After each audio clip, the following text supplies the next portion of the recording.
Good evening. It is that Sunday feeling again. And look at that, a full team tonight. We have Mike McCaffrey, Billy Wood, and the poshest name in football for a goalkeeper, Monty Watson Price. Gentlemen, how are we? Yeah, I'm all right, mate. Obviously, Well, I was with you. I was with you yesterday. You know, we were at the Nest at Lockswood for Milo. We're going to that a bit later. Great day. But yeah, back at it, haven't we? That is it, mate. Back at it Sunday. We all know what it is. In bed by 10 for me. You lot can carry on after. Bill, how are we, mate? How was LA? Yeah, it was good. Very busy with work. Apart from the sightseeing trip I made last Sunday that we all got to be part Yeah. of last time. But yeah, no, really good, really productive with work. Just non-stop, absolutely non-stop. However, I did develop the most ridiculous cough, and I am drinking so much green tea, honey and lemon at the moment. So if you see me disappearing in my pajama pants to the kitchens because I'm getting another honey and lemon. Right, but apart from that, it was all good. Nice to be back. I had a bit of a situation this morning before we get into the fun stuff. So my women's team game today. Yeah. Pitch inspection set for 9 o'clock in the morning. Obviously, I'm back from LA. I'm going to bed a lot later, just due to the time zone differences and stuff. Set my alarm for 8:30, so I'm like, right, even if I oversleep, I'm going to be up for the pitch inspection. I woke Love up that. 7 a.m. My phone turned off, ran out of battery, and I woke up past 11 a.m. Turned my phone on. I had 56 missed calls. Some Idea. people thought I fucking died in my sleep or something. Like it's very rare to get hold of me like at any time of the day, right? So yeah, my body just obviously needed it, but yeah, there was a lot of pissed off people because I'm the connect between a lot of conversations. So yeah, our game was off. The pitch was completely flooded, but yeah, I'll let everyone know 2 hours late. I've not heard from the team since, so I think they're a bit annoyed at me. Bill, you fly about a bit. Do you find Yep. it easier going back east towards America or out to Asia wise getting you sleeping? I find it better this way. Like, weirdly, so when I go out there, so when I go out to America, say for example, I land, I don't know, in the evening. I try and stay up as much as I possibly can. But realistically, when I'm in America, I sleep between probably 2 a.m. and 5 a.m. I only sleep because I wake up in a panic because we're 8 hours behind. So my phone, I wake up to so many messages, emails, like work stuff that I just can't settle. Right. So when I come back, I've exhausted myself so much by not sleeping that You didn't get ill. like on the way back, I left at 10 o'clock at night over there, slept the whole 9.5 hours, like slept the whole nine. Arrived back in England at like 5:30, wherever it was in the afternoon. Got home, I was in bed by 10, like Lee Penn, and I was asleep until 9 in the Feels morning. good, didn't it? It did, and then obviously last night I went to bed but then the second day it hits me and I just can't switch off. I didn't get to bed last night till about 1 o'clock in the morning, 2 o'clock in the morning. And I didn't even realize it was 2 o'clock in the morning, but I thought, right, set my alarm. I'm going to be up anyway. I don't really sleep. I was the first time ever in my life I've ever done that. My phone switched off at night.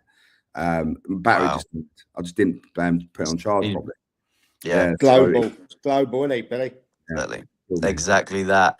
And to my bottom right, Monty. You've had a pretty good weekend, I've got to admit. You got the Roffy win yesterday, and then your boys went and spanked Tottenham today. Yeah, I mean, overall, the last week's been probably slightly less eventful than Billy's. I mean, I think I left my house a total of like 6 times. So rushed off my feet. But great win yesterday.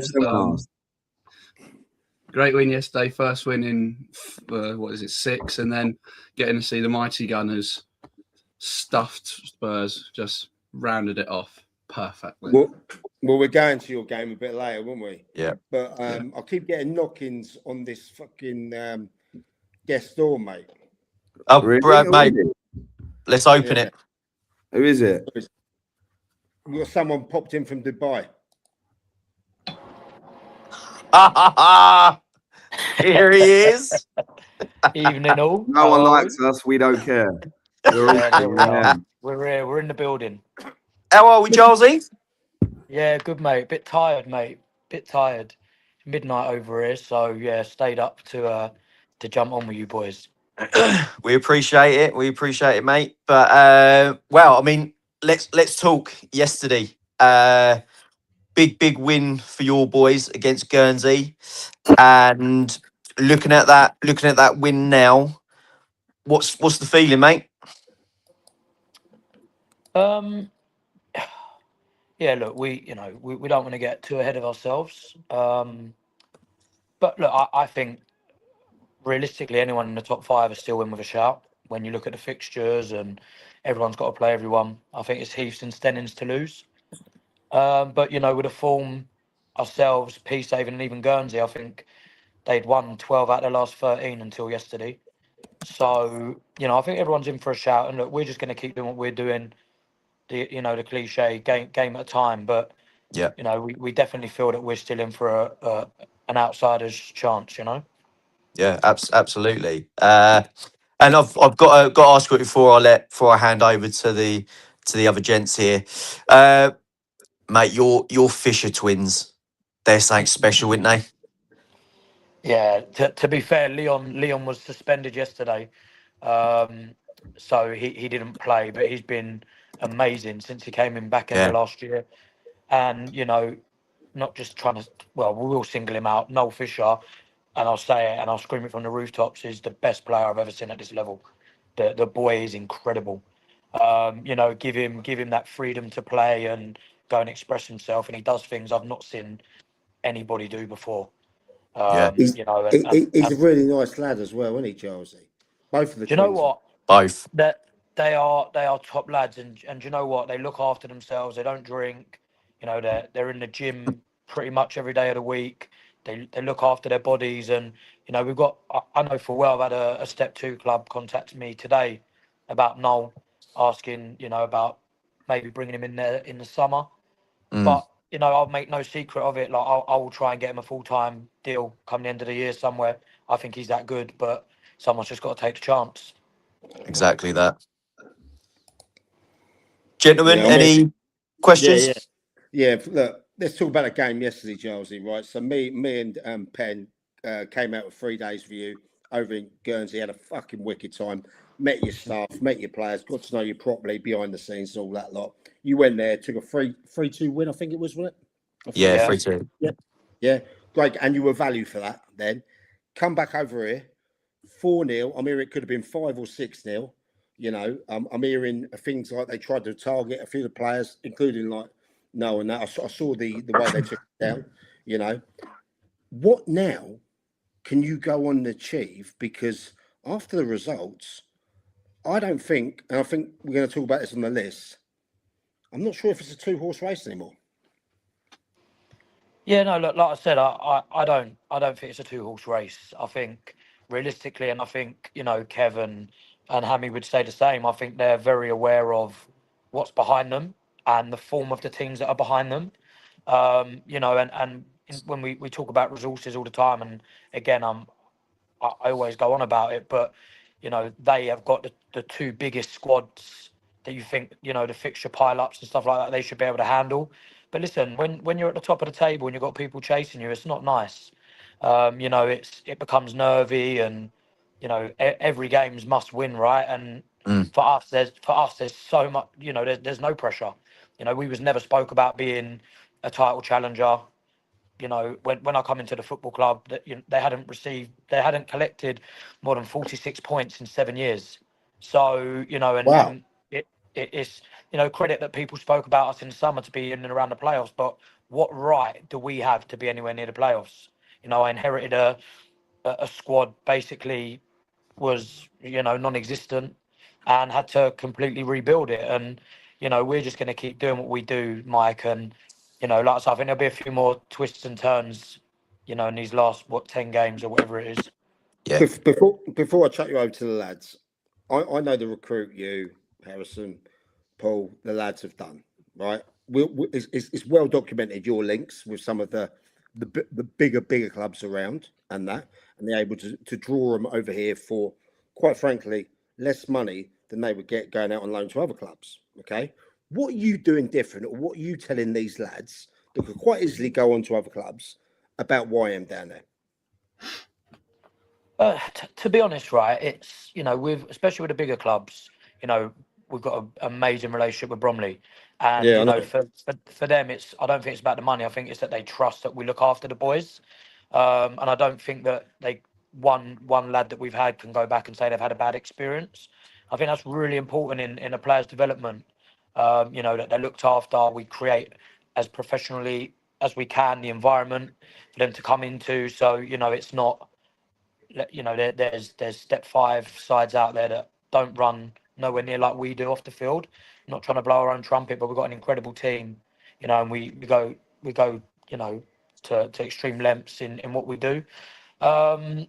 And the lads that we've signed, you know, I've just signed 2 lads the last couple of weeks that want a hell of a lot more money than they are coming to us. But it's about the project, what we're doing. I think our Yeah. identity, you know, for me, it's all about our identity and how we play.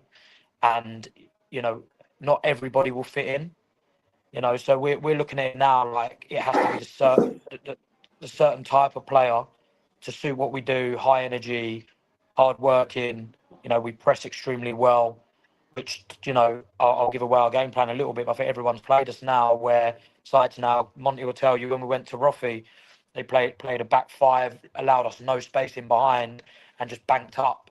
And we, you know, that day we just couldn't deal with it and we couldn't break it down. So yeah, you know, I just think it's a real feel good factor.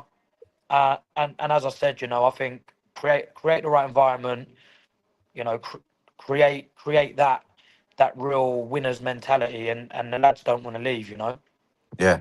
And also when you create that winners environment, I think it's easier. You make sure a recruitment process, once you've got it in place anyway, it makes it a lot easier, doesn't it? Because people will want to play for you, Charlesy. Do you know what I mean? Like people will want to be involved in, and everyone wants to be involved in title races, in promotion pushes. Like it's a lot harder, I guess, for people to want to be involved in a relegation scrap. So do you feel like because the process you created in the summer and because you kind of gone on that bit of a journey this year and you're up there challenging, playoffs, I would say you're, like, I don't want to jinx you, but I think you're certain for the title. I still believe it is a 2-horse race. I think the others are around it, but I still think it is a Stenning Haywards Heath challenge. And if neither of them don't win it and someone else comes on underneath and wins it, shame on both those clubs, if I'm honest, regardless how good everyone else is doing underneath them.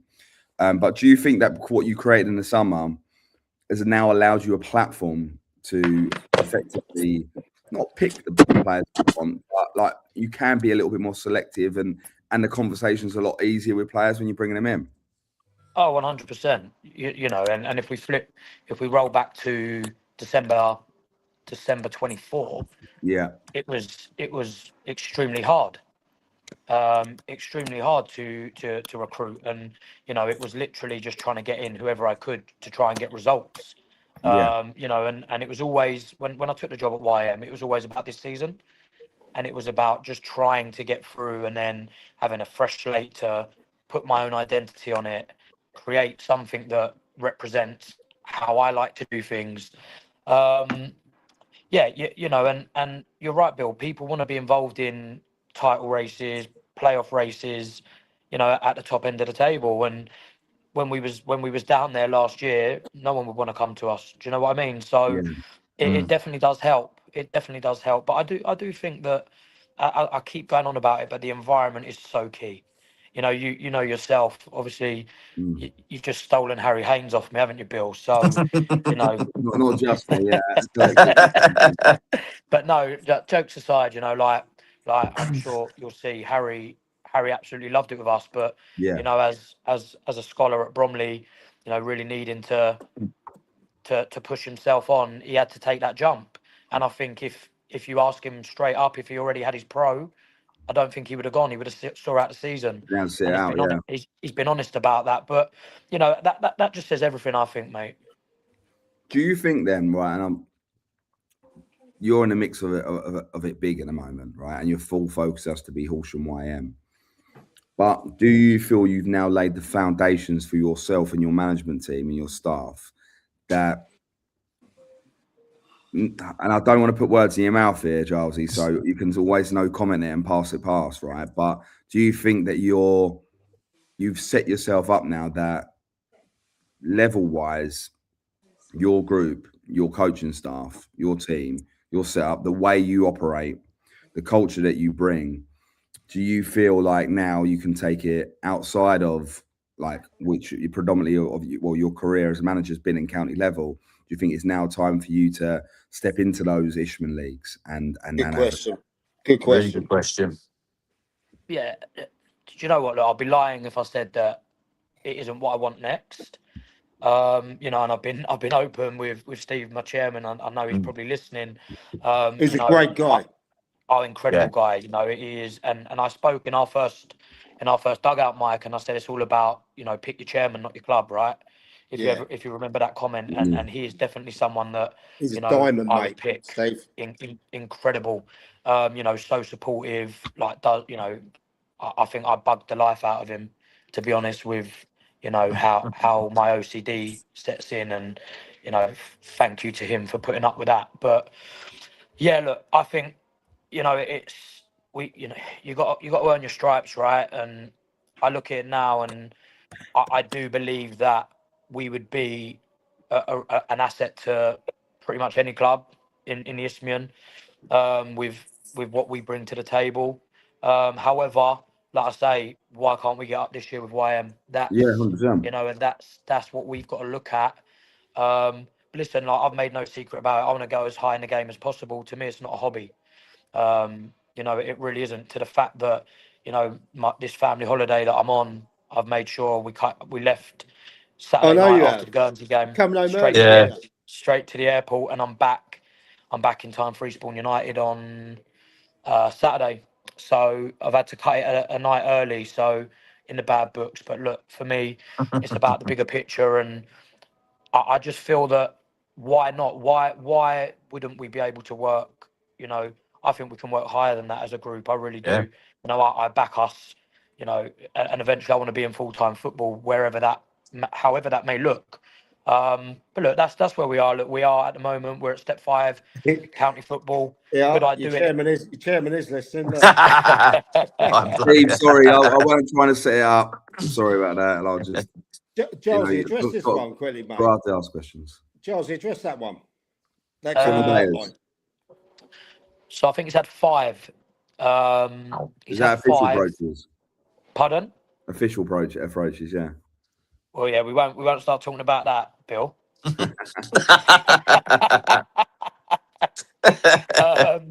You But did yeah, tell no, me. You did tell me. You said, I said, who's good to sponsor in your team? You went the Twins straight away. Yeah. Didn't you? You did say that. Yeah, no, 100%. Well, I think you sponsored Leon, didn't you, first, and then in Guernsey, And then I had we to got In Guernsey. to know. Yeah. Yeah, he did.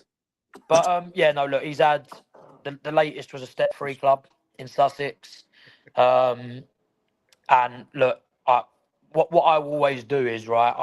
I found out. I rang him straight away and I said, look, no, this has come through. Are you interested? He said, nah, not interested. Like, don't want to talk to them. And that just says so much, you know. Even I took Noel down to Bromley just before Christmas. I asked Bromley just to have a look at him. So he went down there. He trained with the 21s. Then he played in like a B team game over at Notts County. Did well, And didn't he? yeah, he did do well. But you know, at his age, I think first team would have to take the interest there. He's now just turned 21. If he was 18, I think they would have gobbled him up there and then, to be honest with you. But what I will say is, even that conversation, you know, he wasn't, Charlesy, I just want to enjoy my football. I'm loving it at YM.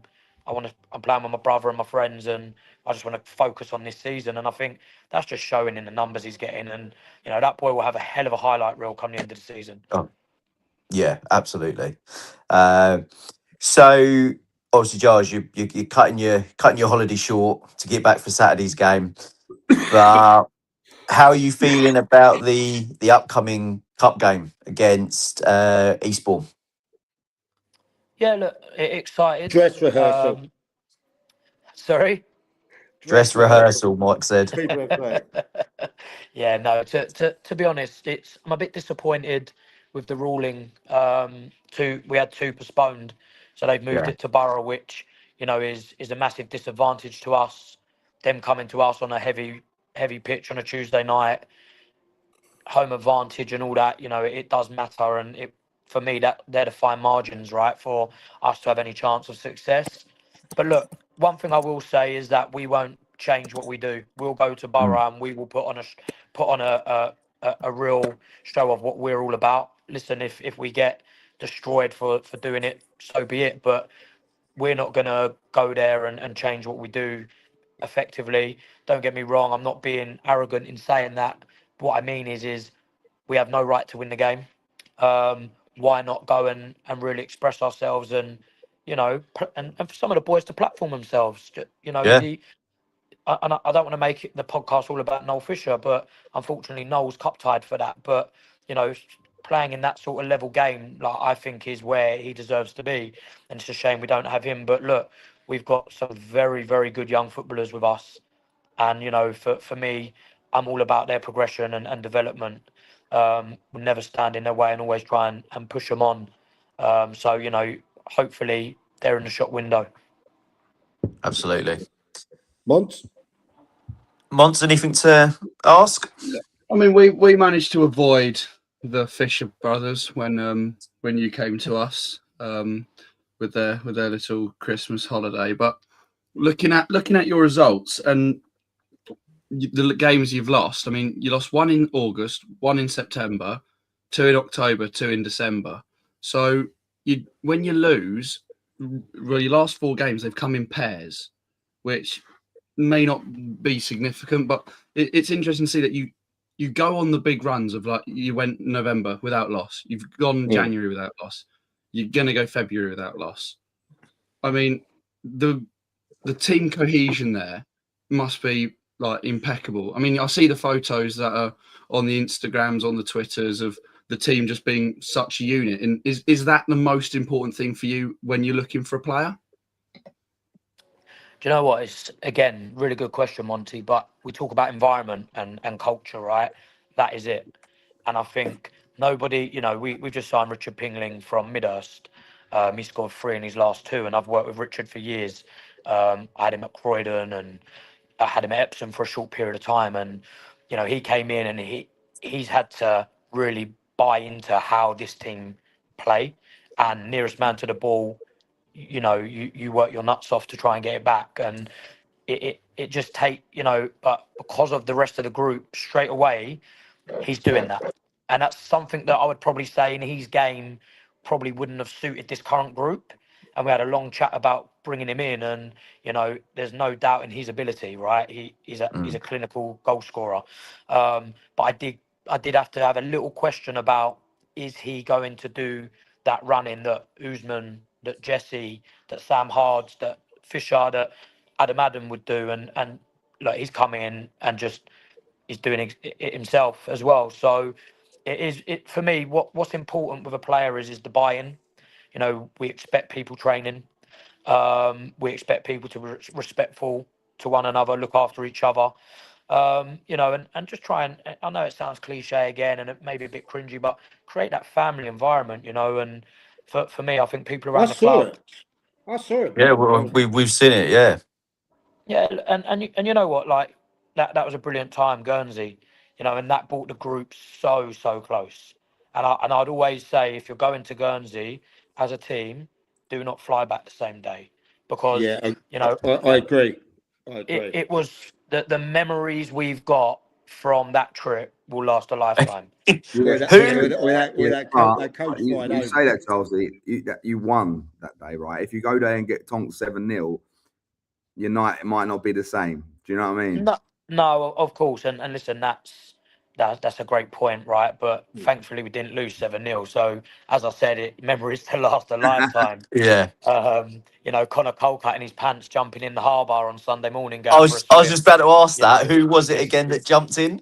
that was Connor Colkite. You know, he wasn't even in the match day squad, Con, and you know, just again the buy-in. There's lads that you know playing in our under-23s that would get in most county sides, but they're here because you know they want to be a part of what's going on.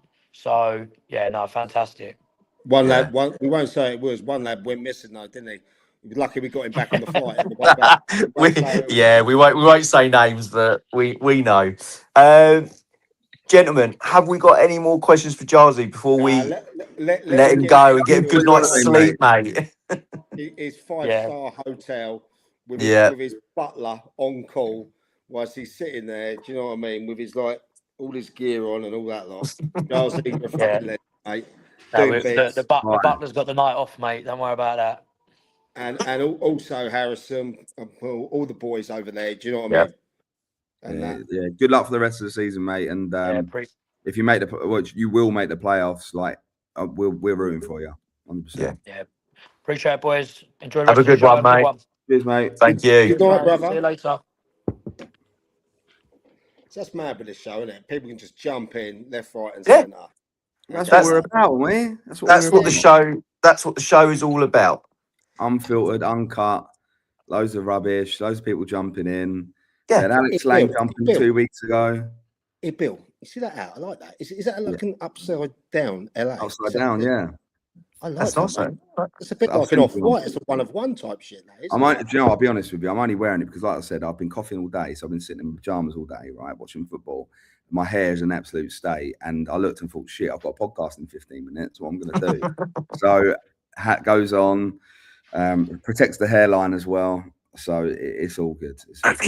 Lee, where are we going? He's great, and he he does get mixed reviews. You know, not everyone likes what they're doing, and I don't get why, because I think they're, you know, what they're doing is tremendous there, and there is a real buy-in from the players, and and Giles has probably created it like for the right reasons. They've got like a real kind of Millwall, no one likes us sort of attitude, like all in it together.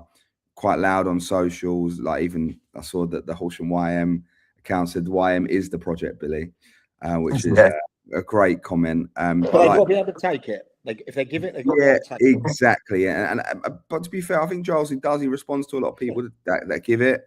And they're not always going to be right. I think in that league, you know, the top six that the batter it about, your Heaths, your Peacehavens, your Guernseys, your Stenens, when they give it, they graciously take it back as well, and that's good. Yeah, you got to. Social media can't be it can't be a one-way thing. We're all going to get battered. We're all gonna say silly things or do silly things or be on the end of silly results. Saying that, today is an anniversary of mine today. Oh, why? What happened? Was it your first game? Beckenham away. Is this the 9-0? Beckenham away, the 9-0. So I'll tell you the best bit about that, right? So all the stuff happened. We're going to the list and have some fun, but it's the anniversary. It's quite funny to look back on now. The night before was when Alex Lang went on social. I'm glad you can have a good look back on it, mate. I'm glad for that. Yeah. I'm glad you got past 100%. You got to learn from situations, right? So the best part of it. So I left upfield on the Wednesday night / Thursday morning. Did the training on Thursday at Lancing. Had all these problems with the players. Had the Langy kind of live stream on the Friday, which it wasn't the fact that it was Langy talking on the live stream. There was a lot of shit that weren't true that I couldn't really talk about. So I was like, it did make me anxious. Didn't really sleep well that night. Pissed down with rain for 3 days straight. Beckenham's pitch is atrocious. It ain't been on for about 3 months. Every game's been called off. So I'm like expecting it to be off. I've gone for breakfast with members of the AFC Upfield Town Committee that morning. Is this after you've already left? I've already left, yeah. So I've gone for breakfast with them. I've gone for breakfast. Well, what are you trying to achieve with that bacon and eggs? What? I'll just being nice, mate. But like, you know, like that's fair one. That's fair and I really got on with everyone there. So it was never There was never a negative vibe from Upfield. Like even when I left, Upfield never posted anything negative about me at all to anyone. In fact, they backed me a lot of the time, which was lovely for them to do. But like we went for breakfast, we had a chat, like made sure that there were certain things in place that they were all right over the next month or two. Offered my full support for the rest of the season if the club needed it, all that sort of stuff. I was ready to go to the Beckenham game just in case, but there was no chance it was going to be on. So I'm driving back to my house, all right? Is this the game you didn't turn up for? No, I turned up for it. Yeah. So I'm driving back to my house because I'm not expecting the game to be on. I'm going to go and pick some bits up from my house. I'm thinking it's not going to be on. Game on. We turn up at Beckenham. You step on the pitch. Water's coming up through the pitch. It's full of water, right? Have we lost Mike? Oh. And he'll come back. I'm sure he will. He'll be in a sec. And then, long story short, we get there and it's the famous 9-0. And I actually, for a laugh today, one of my physios mentioned it to me yesterday, and has just put on our ex-staff group chat, because we still got a group chat of all of us boys that were staff at Upfield and at Lancing together. And it was one of those moments. I remember 30 minutes into the game, I turned to Sam Piper and physically went, "What the fuck have we done? What have we done?" But you know what? We rode it out to the end of the year, and it is what it is. But happy anniversary to myself and to my staff for the great job we did at Lancing. Have we lost him? Is he gone? Well, we've seem to have lost. He's got technical issues. Mike at the moment. He's here, lads. Just a bit of a technical issue. Right. Well, that could be anything with Mike, couldn't it? So before we go on to list and stuff, how was your game yesterday? Yeah. That is very true. I mean, interesting game. Wait. We've got huge delays here. I mean, interesting game. Am I going to be talking or?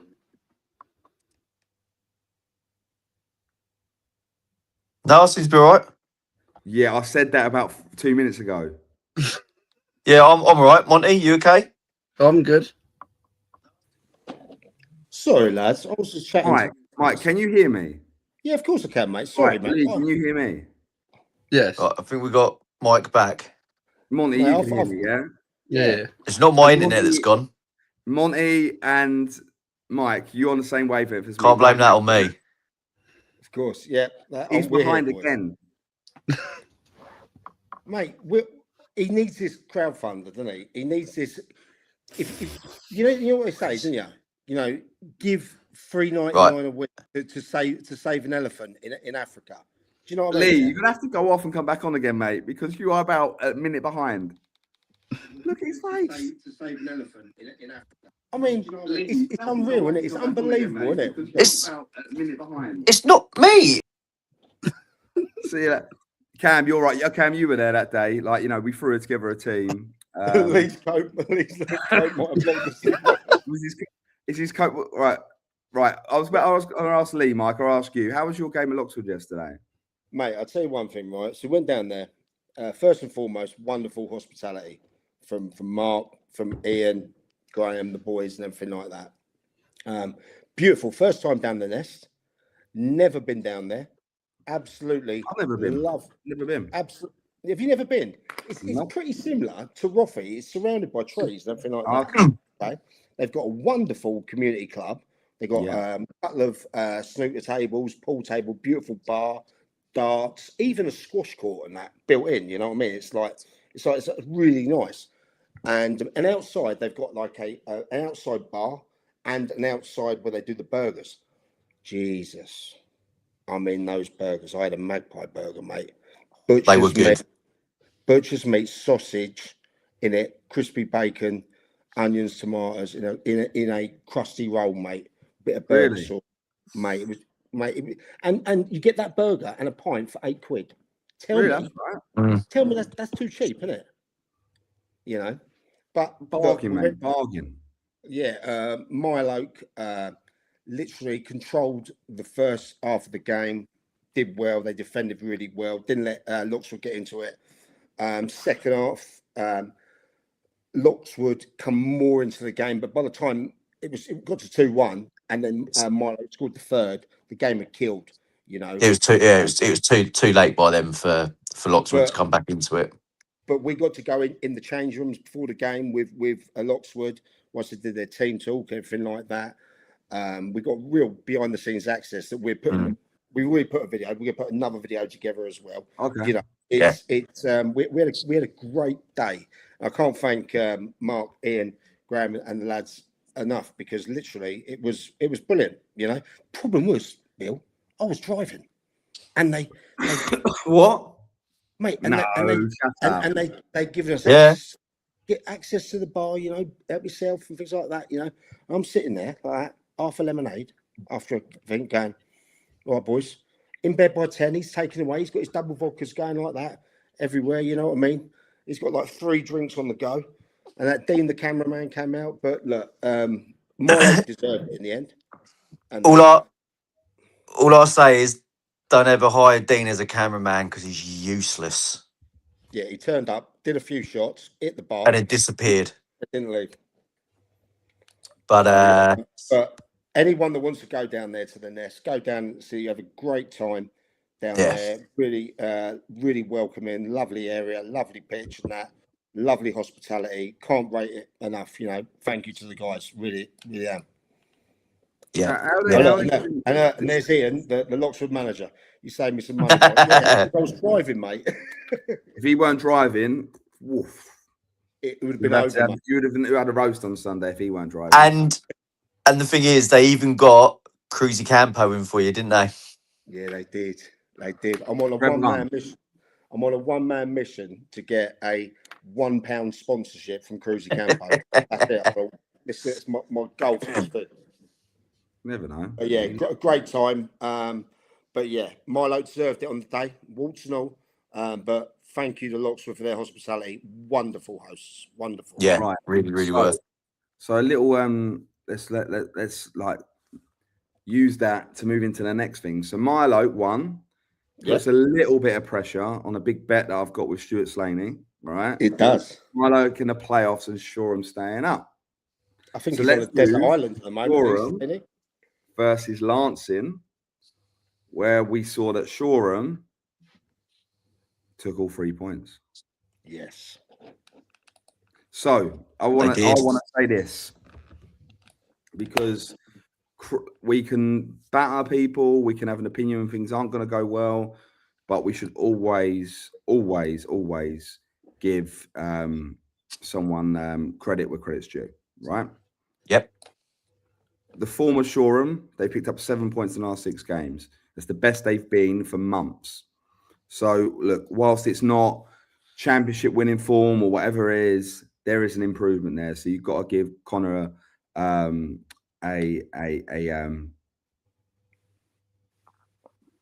lot of credit there, right? So I'm reading the comments. Absolutely.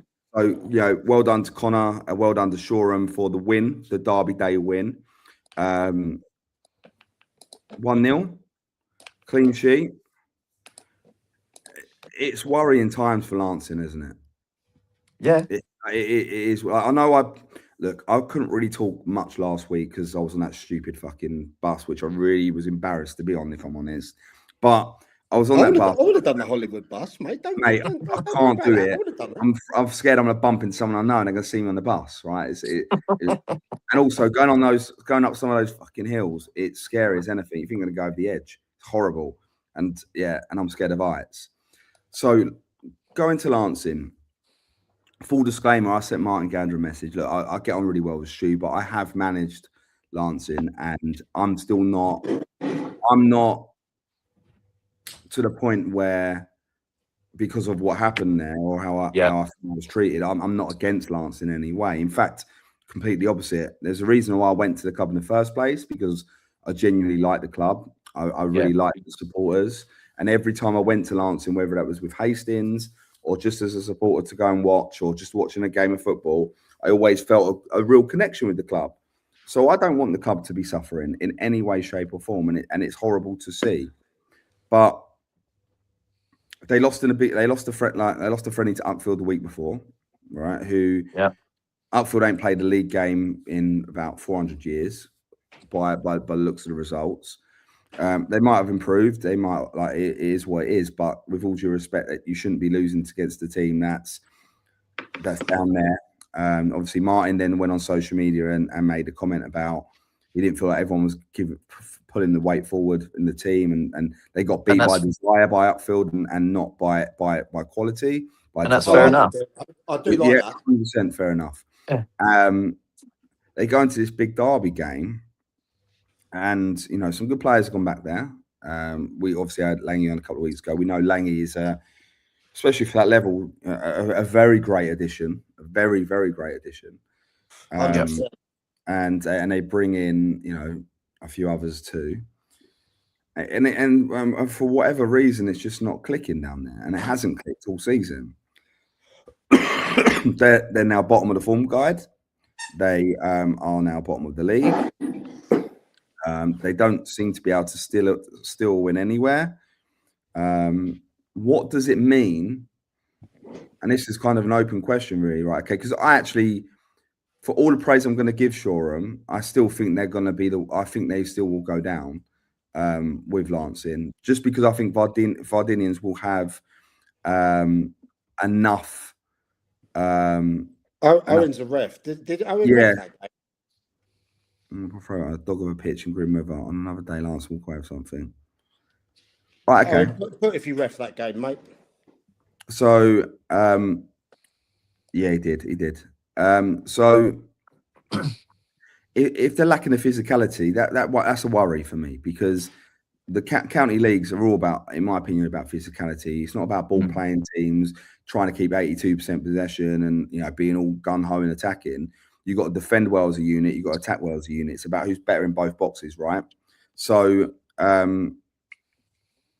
for me, the concern, the amount of the issues in Nuggets coming from what I've heard, it was the same. So I want to finish that building. I want to say something about that. Yeah. So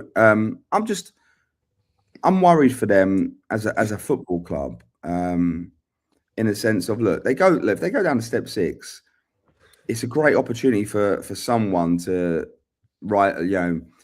take the rise of the Phoenix and take them back up the leagues, in my opinion, right? Yeah, because it still is a great club. It's still got access to great facilities. It still is a well-supported football club. Yeah, there are supporters there who go to watch Lancing, who sing Lancing songs and what have you. Whatever league they're in, I believe they'll still be there supporting them because they're decent. They're decent people. They're not obviously educated in everything that's going on at their football club. Especially when I was there, they weren't very educated in what was going on. But at the same time, surely at some point, the football's got to come first, right? It's got to come first, and it smells to me that it's not at the moment at that football club. Now, I might be wrong, and I love you guys to jump in here and correct me. But something's off. Something's off massively. So Dale Hurley's coming there, and he took over a club where they've shifted loads of players in and out. You know what I mean? It's like, it's chaos. He's come up and he knows the club inside out. He's done the youth there. There's no doubting at all his coaching credentials. No doubt at all. None. No. He's at Russell Martin doing that. Actually working with Connor at Russell Martin. Ironically. Yeah, they work together. Yeah, from that game on Tuesday night that me and Lee were at, I really thought that Lancing should have at least had a draw. It just couldn't finish. Do you know what I mean? They just couldn't. At the moment, it seems when your luck's down, and that. And then go back to a few things with, like, Martin, for example. He does so much at that club. Yeah, he does. He's brilliant. Martin's great. As a chairman, literally does so much, and he wears his heart on his sleeve. And when he called out whether it was the players, whoever he was called out and said that, he did that because he loves the club. Do you know what I mean? And as a chairman, you're supposed to sit there and say, you take the plaudits and you take the powers, But at the same time, he's turned that club from being completely in the red, to in the black. Financially behind the scenes, he's done that, something a lot of the fans won't known to because they were in dire straits. Yeah, You know massive that, dire straits. You know that, Bill, yeah? Yeah. And he's done that. And now what he needs is those players on the pitch that he's given the faith to the coach with and everything like that to put something else in, you know. What is their character like? Look for the leaders. Look for the people that actually want to be there. That's why your Langies have turned up, yeah? That kind of character, he'll want to be a winner. He ain't come over there to get a thing. He'll want to win with the people. You know what I mean? That game at the weekend, though, neither team could have drawn. One had to go out and win it. Do you know what I mean? And at the end of the day, Shoreham took it. And there was over 300 people there as well. Yeah, Right? 305 people. Which tells me both clubs have a loyal fan base. Yeah. If they were doing better, if they were up in the league, up in the sixes, the sevens, or the fives, pushing for playoffs, they get even more. So but you've got. There's only so many times the fans can go, oh, we're losing this week, we've lost this week, go again. You know what I mean? And that. But when they get that win and push on, they could be that 12th man. And someone had to lose. Do you know what I mean? Yeah. So I want to say as well. So obviously we were there Tuesday. We saw it. I looked at that Lancing team, and I would say they didn't play as a team. They played as individuals. And when you're down the bottom and you're fighting and you're struggling for points, you've got to play as a team. Sort of leader role wise, didn't really see much of it Tuesday. I could not look at that team and go, well, who's the leader? Who's the one that's going to come in and be like, look, lads, we've got a real problem here and we've got to sort it out. Someone in this dressing room needs to stand up, put their big boy pants on and be like, right, this is how many games we've got. This is what we need to do to get out of trouble. We've now got to be focused and we've got to do it and get shit done. And Martin had every right to come out and say what he said because he's had to deal with it all season. And again, he's the only one that comes out and puts himself forward to say it all. You don't see anyone else doing it. It's only him. Yeah.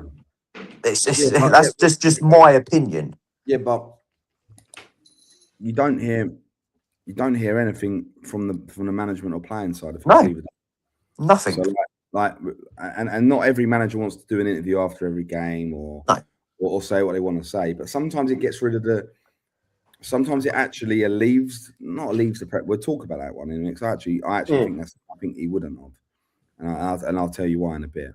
But I think maybe so Dale Hurley's there, right? But he's with who's he with? He's alongside someone, right? Don't know who the other person is. Who he's with? Monty, you know. Not off the top of my head. It's bad. It's bad for me to say it because they've partnered up previously. I'm sure they have. Other places, and one's more. But is that a concern? Rhodesy, James Rhodes, right? Oh, Rhodesy, right? Yeah. But okay. Rhodesy, good guy. Good guy. Some people, who's the like Cam's? We might as well ask Cam. Cam's in the know, right? He's online here and he's saying stuff, right? Who's actually the manager? Because is it? There's not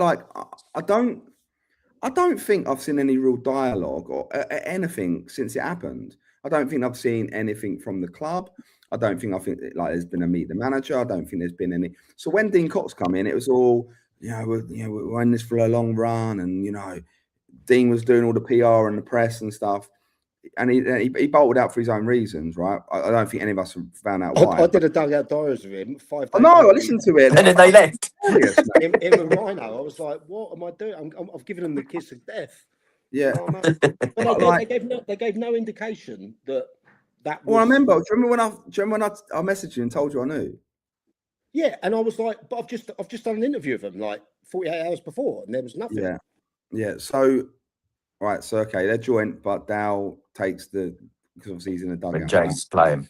Okay, so I don't know. I know it's hard when you're down the bottom because you don't want to always stick your head above the parapet because You don't want people taking the piss out of you and make comments and stuff. And sometimes it's easier just to the results happened. They're getting Lancing are getting no abuse online for this season, like none, right? Absolutely none. They could end up suffering a double relegation, and no one's talking about it, right? No, which is either because the supporters have got bored talking about it, because personality-wise, and Dow's a big character, right? And he's also a bit Marmite. Like some people like Dow, some people don't, because he's aggressive on the sidelines, right? He is aggressive and likes to mix it up. Good, and I like that. I like that 100%. And I like Dow for that reason. I like Dow because he has a little level of ego. Like he has a level of ego about what he does, and but nothing's like it's just kind of like it's just happening, and I think that's worrying. And you know, if they did get 2 wins on the spin, they jump about 6 places. 100%. Yeah, that's crazy. It's crazy. Crazy it is down there. Yeah, but this is the thing though. But then you look at it and you go, for me, I think like Mid-East will be safe. Crawley down Gatwick, I think will be safe, right? Because the games in hand, even if they pick up 1 win in those games in hand, it adds up an extra 3 points to the gap already, right? So it makes it 6 rather than 3. Or Lancing are on 15 points now at bottom. It makes it a little bit bigger. Yeah, Vardinians are right in the mix still, but I just think they seem to be harder to beat. Does that make sense? yeah. A bit more harder to beat too. Lingfield getting dragged in there. Who? Lingfield could end up back in there 100%. So for me, it's 2 out of 4 that will go down. I just think I agree with Cam there. I think Lancing are too, like, is it too Tuesday away to put it down? Is it too arrogant to say that I think Lancing are too big of a club to go down? No, and do you know why it's not too arrogant to say that? Because for the catchment area, the support, the amount of youth teams around there, and and the amount of people that can actually get there on a day and want to get and have done in the past, sometimes you think they may be too big in that way to go. Especially as, don't forget, when they came down into this league, everyone was going, "Oh, it could be Stedin, it could be Lancing. Lancing will put a bit about." Yeah. Do you know what I mean? Yeah, right. Yeah, 100%. And so getting the fans there when they're winning and when they're doing well will never be a problem. The thing is, you've got to do your bit on the pitch. Yeah. If you're gonna pay 7-8 quid to get in, you got to think. And Owen said, look, some good players. I love Owen, right? He's an absolutely quality ref, one of the best. The best. Even if he gets it wrong, he tells you why he got it wrong. Brilliant. Mate, we did some filming with him for a game with Ringham and Westfield, and he come on after the game. Yeah, he answered every question.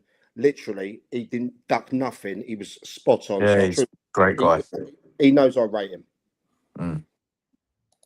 But yeah, right. What's next? Well, yeah, let's move on to that. Look, again, I'm glad. Shore have been a big feature of this podcast, so congratulations to them on 3 points. Yeah. And it gives them now a real shot at trying to be safe. It's still going to be a hard task for Connor. It's going to be a very hard task, but at least they're in with a shout rather than dead and buried and gone by March. Yeah.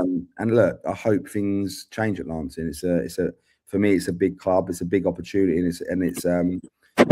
I still weirdly have a real soft spot for them. I check Lancing results. Not because I'm normally at Hastings game. I probably check Lancing's results 2nd or 3rd on a Saturday before anyone else's. At the end, I always check them because I want them to do well because I like mine. Me too. Me too.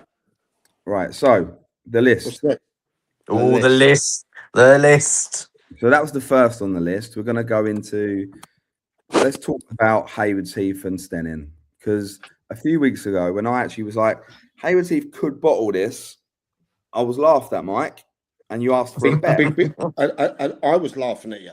And you asked me for a bet, which I reluctantly took because I actually thought, and I reluctantly took it because I thought, no, that is That's there. That keeps it going. I fucking love that.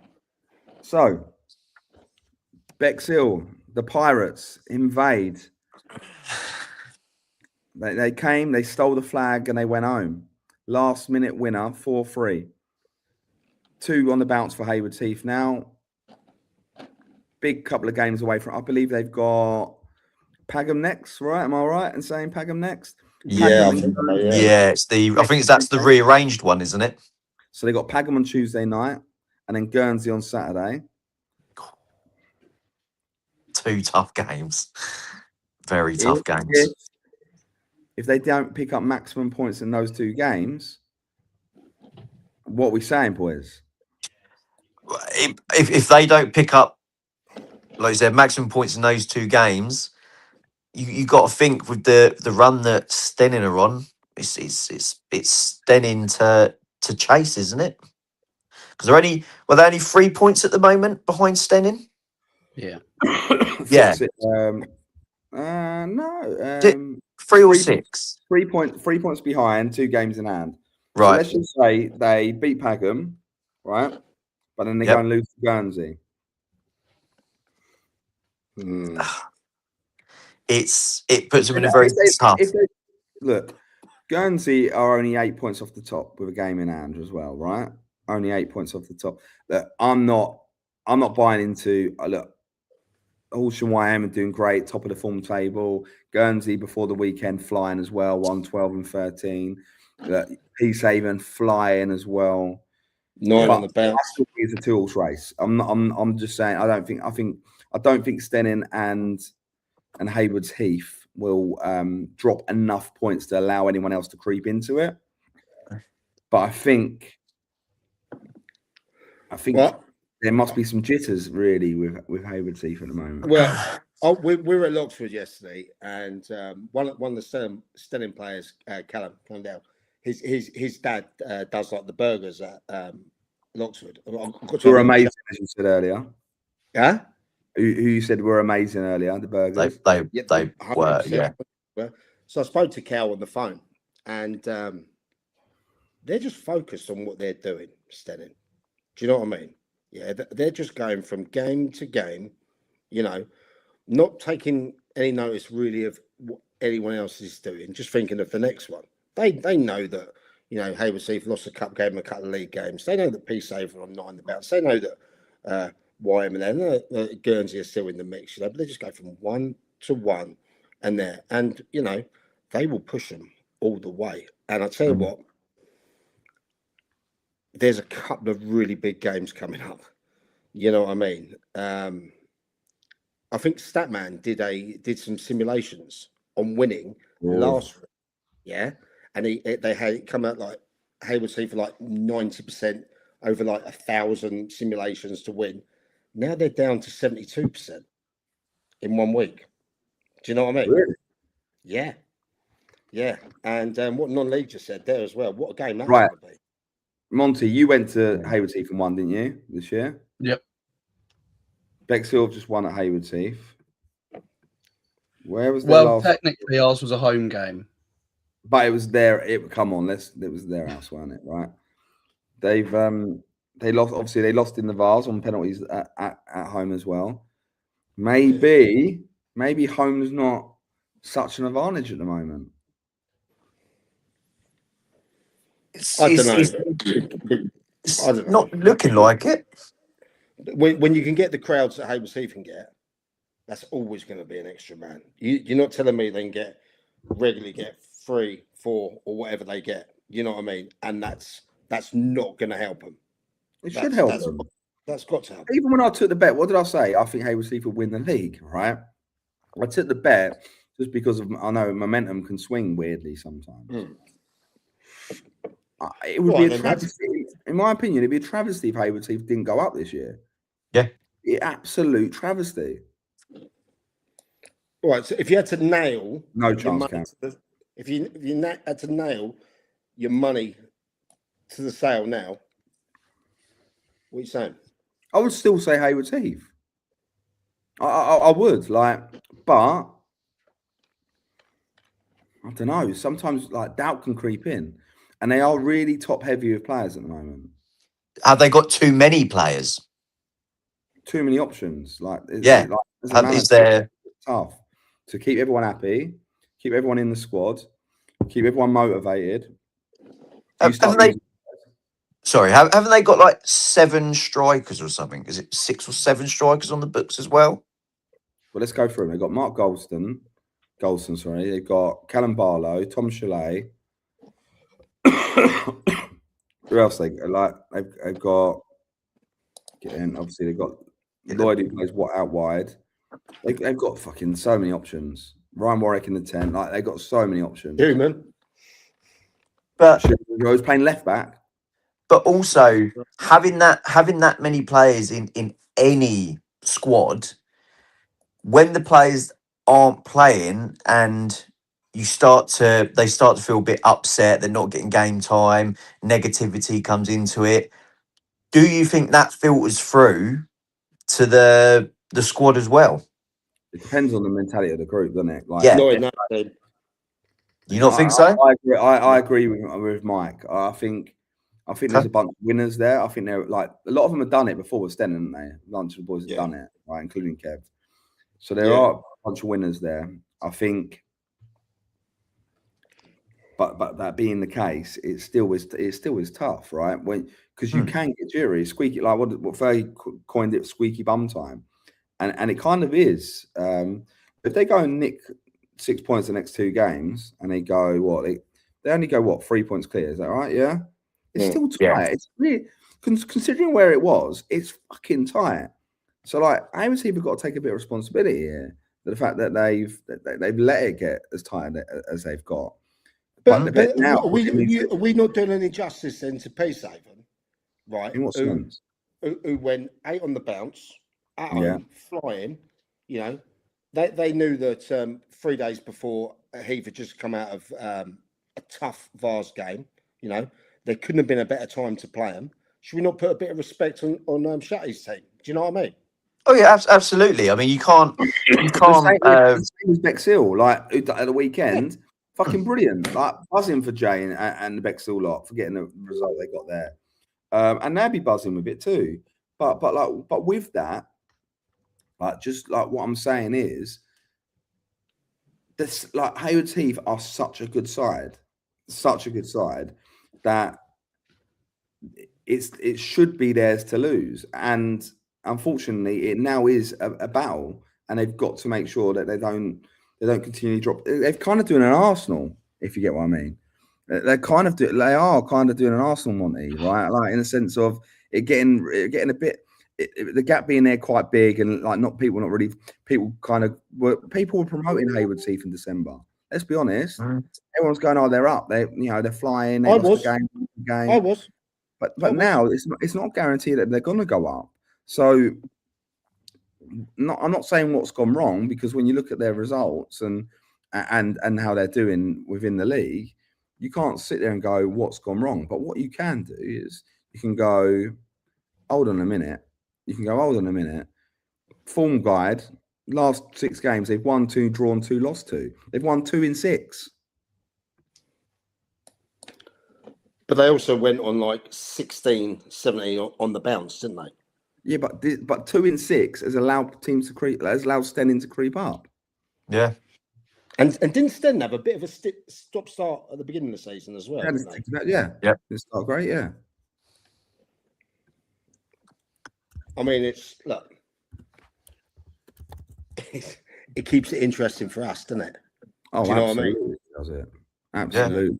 It gives us something to talk about. To be fair, though, I saw Jamie Hollis, the Stenning number 2 at Culver Road on Tuesday. But yeah, he was there. He called it. He actually said, Peacehaven will win today. And I was like, be a good game. And he went, yeah.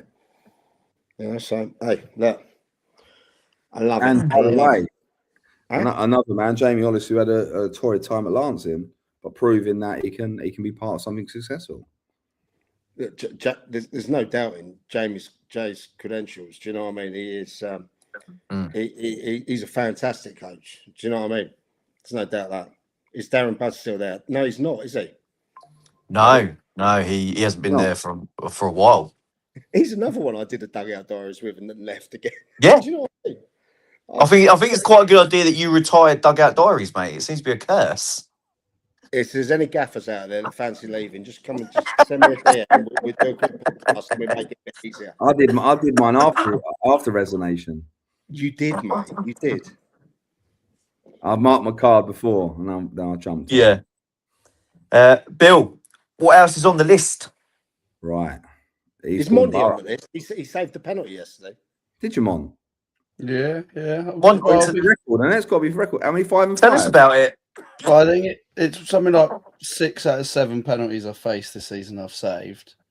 But be fair, Ethan McGrath, the Forest Road keeper, he saved one as well. Goalkeeper union there. Look at that. To be fair, Monty, you just struggle when it's not a penalty, didn't you? Yeah. That's the issue. Is I'm okay when it's from 12 yards and it's a straight line, but when it's anything else, it's a bit tricky. And can you explain to everyone why you've got a picture of 3 bridges in the back there? So You one trying to thing reach that out I'm to doing is Crellin for a transfer or something like that? every week I'm going to be having the ground at which I've played at as my new background, just to try and shake it rather up. than the manor house for MWP. Yeah. I don't want it to get boring. You see, I just like to keep it fresh. Love it. So Eastbourne Borough. Yes. Sack their manager in the week. Yep. Chairman comes out for all guns blazing. Supporters are fuming, not because the manager's gone, but there's lots of problems behind the scenes. They feel the club's not being ran well. They're not happy with the CEO. They want the CEO out. They want, we've all seen it, right? Yeah. Supporters forum gets suspended, so no one can post any more of their negativity. They post that they go out on social media, no one can reply or comment on. Comments are turned off. Yeah, so it's a full blanket stop the negative noise campaign by the club. So wrong. I spoke to loads of supporters over the last couple of days and stuff, and they won yesterday. And one thing I'm going to make it very clear: those supporters are not against their team at all. They want their team to win, and berating the supporters is probably not the right thing to do, or the way you're going to win them on side. Trying to dumb down their vantage point or what they believe, or the fact that now certain situations have made it kind of more common knowledge to the supporters. Stop trying to pretend that it's a bunch of 17-year-old kids commenting and making a noise. It's not. It's a lot of hardened supporters who aren't happy. It's a lot of guys that one who does a podcast for the club. Others who are big and passionate behind the goal. All these things. It's just been quite negative.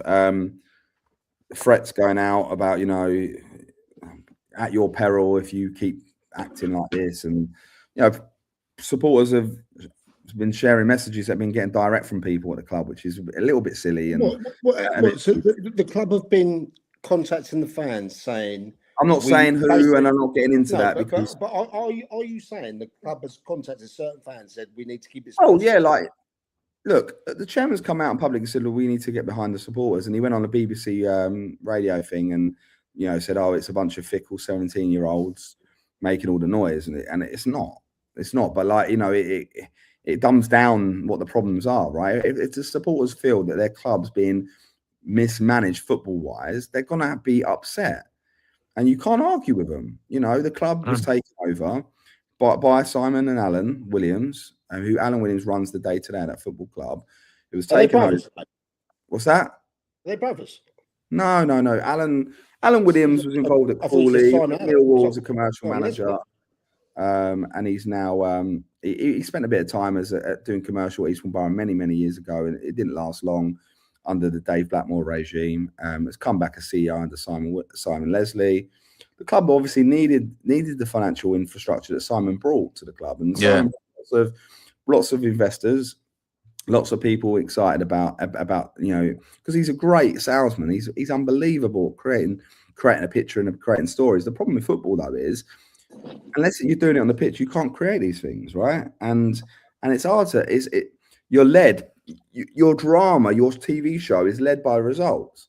So if you look at their 3 seasons in charge, you have to say, like, nearly got relegated year 1. Yep. Shit ton of money, got out of it. We've had thankfully Adam Murray came. Adam Murray is a real leader. He don't take no shit, and it weren't plain in the season that they were in the playoffs. It weren't plain sailing for Adam Murray. If it was, Adam Murray probably wouldn't have left. Like, let's be honest. So beat around the bush. We can say I went closer to home, but he was on good money, and he decided to go and be at Kidderminster. And there was loads of talk, and everyone has left the doors as a story, like everyone. So it's not like it's one person with a vendetta or anything like that. There's skeletons all over the gaff. Now, again this year, lots of players left in the summer. Recruitment was woeful. Let's not fuck around. It was woeful. Sorry, you're on mute, mate. Have you been hit with I said the youngest squad in the league. Yeah. Which, we'll talk about that in a sec. I'll tell you what I think we'll get this up. It's been mismanaged. Like, loads of situations have been mismanaged there. Like, footballing wise, I think I think you can't. I don't think you can keep. I don't think you can just keep kidding people. No. Do you know what I mean? Like, at some point, if things aren't going well footballing wise, whoever's making the footballing decisions has to be accountable for what they've done. And it don't mean they've got making football decisions, Bill. Well, from the top, like, if Hastings were getting relegated every year as me CEO, I'll fucking leave, mate. Like, it's embarrassing. So is Simon making the player decisions? Simon's the chairman who's off, like, working for the company he works for. Like, he's off doing his own thing. We'll talk about stuff like this in a minute, like, about that. But we'll talk. But look, Simon's got his own business situations that he has to look after. So he's not always at the club anymore, but he's still obviously heavily involved. And the CEO runs the day-to-day. Can't threaten fans who make, like, I find it embarrassing hearing that fans who slag off things get threatened that they might go legal, or, you can't say that because that one person, the person who ran a fan forum, said, I'm stepping down from the fan forum because I'm petrified that things that get said on there, if I let them stay up here, it means I'm liable. Who the fuck's told him that? Exactly. Who has threatened this kid that if Bill, he's going to get himself in trouble? It's non-league fucking football. Grow a pair of bollocks. Yeah. You know what I mean? Bill, on the SNLF one on Wednesday, we had the guy that runs the Eastbourne Borough podcast. Was it called Down the whatever it's called, the podcast? Yeah, and he said that they've gone into the groups, they've shut them down, the Facebook groups, all of that lot. It's been a day that literally his phone's been blowing up saying what's going on. There's no communication from there to the fans in there. Yeah, they do. They shut everything down because they want to control the narrative. Fucking hell! Like, if you have to control the narrative that much, you're in the wrong. Yeah, absolutely. No, you are, right? Because otherwise you don't need to control the narrative. People can talk all the shit they want about you, Lee, about you, Mike, about you, Monty, about, you might say 6 and 7, but you still let one in, so you're shit, right? But people can say what they want, right? People talk shit about me. They can fucking slag me off and say I'm not good enough for things, or I've had too many clubs in the last few years, and it's all fucking true, right? I have jumped around a bit, but I'm not silencing people. Like, do you know what I mean? Like, even when I brought up the Beckenham thing today, like, that drive home, Steph was in the car with me. The amount of abuse I was receiving on social media that day, right? Not once did I make a threat. Not once did I think, oh, I need to shut. That's not true. I have to shut people, because ultimately everyone's allowed an opinion. Bill, if he owns a club, yeah, does he have a right to then shut off those channels of communication? No. Why? It's a fans forum. It's a genuine question. Okay, right? Daniel Levy got fucking hammered by the Spurs supporters for fucking years, yeah? No, awful. Built a new stadium, done all what he wanted to do, right? Do you reckon he went home at night and cried about 3 or 4 comments and so like No. 4 million comments? Not Fair point. Not at all. 4 million comments. No. And it's not like it's a voluntary CEO job or voluntary, like there's loads of people getting paid dough to work at Eastbourne Borough, right? Getting paid to work there. It's a paid job. You're paid. So you should be paid on performance, correct? Yeah. Yep. At the end of the day, if So is it damage limitation he wanted them? I don't know. Like or the way I look at it, the way I look at it with regards to everything with regards to the club is like when they were doing well. I don't get that. No, but that's aimed at me, mate. I was in a music video. Oh, okay. Right. I'm about to say, we're talking about music. We'll talk about music in a bit as well. But like, I look at it and go to myself, sometimes you have to let, like, you've done wrong, right? It's not gone well. The question is now, if they get relegated, which I think they still will, like, it's great that they won the weekend. Again, by the way, when I talk about results that I check Eastbourne Borough first and Lancing second after Hastings, always. Eastbourne Borough is the first one I check. Not because I want to cheer that they've lost, because actually, when I was there at the club, there was so many good people around the club. So many people, so many helpful people. Got to know a lot of the old people, like the Peskets and like Dave Blackmore and his wife and everyone in and around it, right? And they are good people. So like you know, Gary Wilson's and people like that, right? Even the likes of people in the office, they're all good people, and like, so you kind of, and you also understand, like, if they go down, do some of your friends' jobs get affected? You know, Ant Scott is a good mate of mine, right? And he does all the media there. Must be fucking. I've not contacted him this week, so I can imagine it's been fucking hell for him. But he just saw that he's got a new house with his girlfriend, so congrats, Ant. But like, I just think to myself, sometimes you just need a different direction. Like, it don't go right for everyone, and some people aren't. He's tried a couple of times. He's tried a couple of directions this year.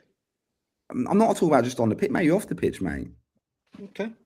Like, maybe they're spending way too much money and trying to be way bigger than an Eastbourne Borough can be. Maybe they got to get the foundations right again, strip it back, like, think about where they're spending money. Like, they're not a full-time. Like, do they really need to be a full-time outfit? Can they finance a full-time outfit with 800 people coming through the gate? Not in National League South. You don't need to be. He was talking about going part-time next season there, wasn't he? I saw that, yeah, which makes sense because they're going to be in Isthmian Prem. With all due respect, like, can they be hybrid? Like, what does that club? How much money does that club need to make Simon's investment worthwhile? Because Simon has invested a shit ton of cash, and this is the thing. Like, I can sit here and talk, right? And it's not actually aimed at any individual. I just think it's a catalogue of rash decisions. I can't see any, like, nothing screams to me planning. I wouldn't be surprised. I would not be surprised at all. I would not be surprised if they're trying to, like, they're thinking, right, who's a fan's favourite? Like, Tommy got the job, but why did Tommy get the job? Because he's a fan favourite. Fan favourite from their whole time era to appease the fans. That's what I think. It's like I said as well.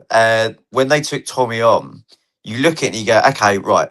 He got Aldershot to Wembley last season. They won the cup. They played Spenny Moore. Not really a tough outfit for him to play against because they dominated that game. I was there. But then you look at it and you think, well,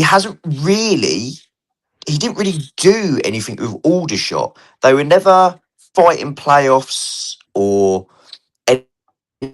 they were struggling, anything like that. If majority of the time they were struggling bottom half. They're happy he left, and then they're happy that a load of players that they didn't rate went to Eastbourne Borough. Yeah, they're happy by it. Like, you just only have to see the comments, and I think, again, like, I don't know, like, it comes down to culture. I genuinely believe it comes down to culture, like, I do, and I'm not gonna, like, again, I feel like it's a lot. Mike, you muted. And, like, you know, like you like the bowls thing, right? So long story short, there's been a bowls club there, and it's a massive space, and it's like it's ain't a Same knock as on the Worthing. yeah, but I'm not going to knock the bowls club at all, right? Because they were not nice old, like they're lovely old people, right? But with due respect, the space is a waste. Commercially, it was a waste. Like, I get that, but sometimes you just gotta respect. Do you know what I mean? Like respect the community and like say, right, it is a waste of space. We could do so much more with that, but unfortunately, they are here and they're paying their rent, right? Now, it was stuff. Oh, it doesn't make us enough money, blah blah blah, for what they pay us. Yeah. Okay, get that. Then you sit down and you have that conversation with them, and you give them an opportunity to stay there for more money. If they can't, then the narrative's different, rather than a narrative being they've been evicted, right? And then it looks like they've evicted a bunch of old people from the ground, which doesn't look good, right. It doesn't look good. No. Removing the darts team, the pool team, because pool and darts in a social club environment is too trashy. We want to be a bit more upscale. Eastbourne Borough is in Langley, right? Langley is with all due respect, and I'm not a snob because I grew up in a council estate, right? It's rough and ready around there in areas, right? It's a rough and ready area for a lot of chimney pots. I once looked out the window of the offices where Simon sits, and I said, "Look." So I looked. You got all these chimney pots there, right? These are the people that you need to get in the ground, and then grow it from here, right? And I think when you start taking away the social club aspect or people wanting to go, all you see is like, oh, okay, we'll have a look at that in a minute. All those things like you see with regards to like the football cage was ripped up, right? They had a cage that was ripped up to put a paddle court in there, and they've not even fucking put the paddle courts in there. They put them inside in the bowls club. So they ripped up a 3G, like sporadically, bang, ripped it up, right? They completely ripped it up to put it in, and then the courts turned up all smashed up, so they didn't go in there. Like just everything nothing seems to be like well thought through, right? And so can we put up that Owen Radley comment, the other one before that?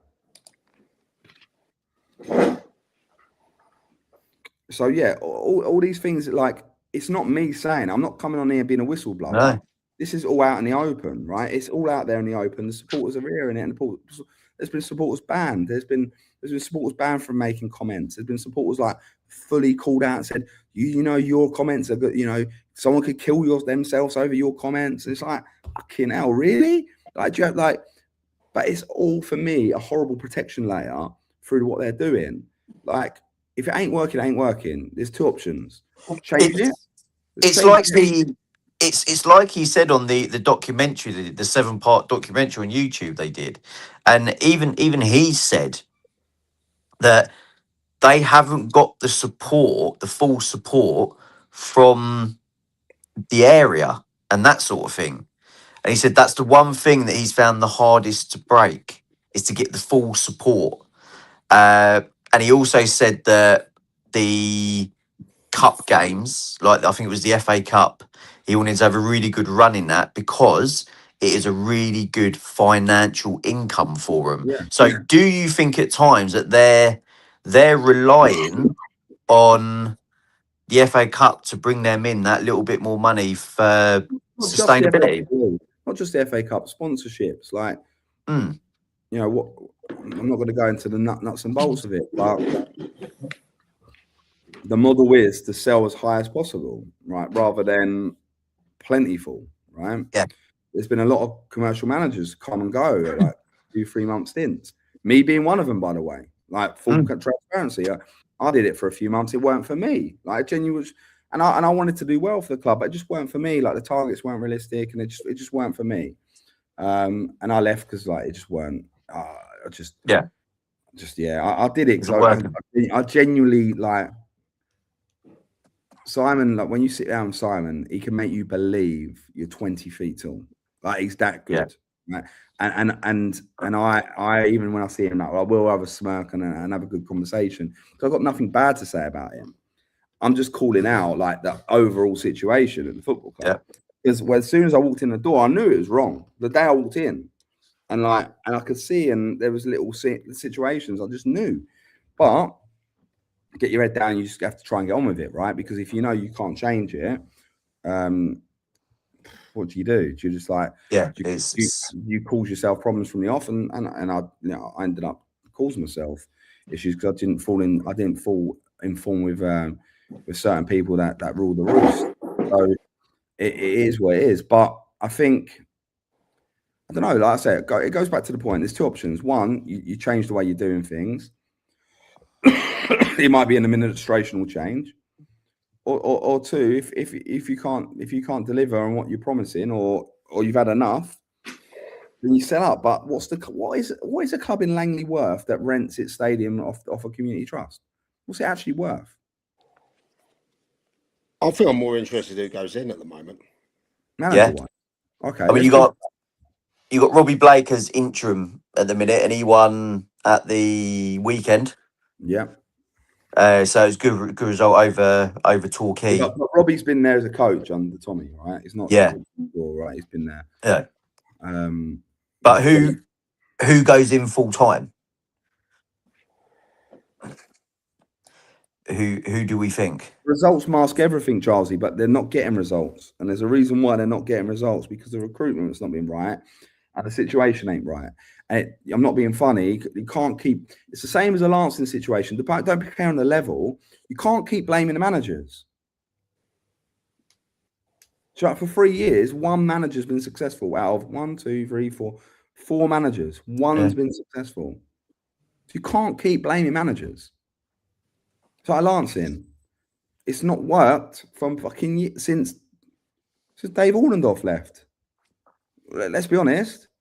So, like, at some point, you've got to look at it and go,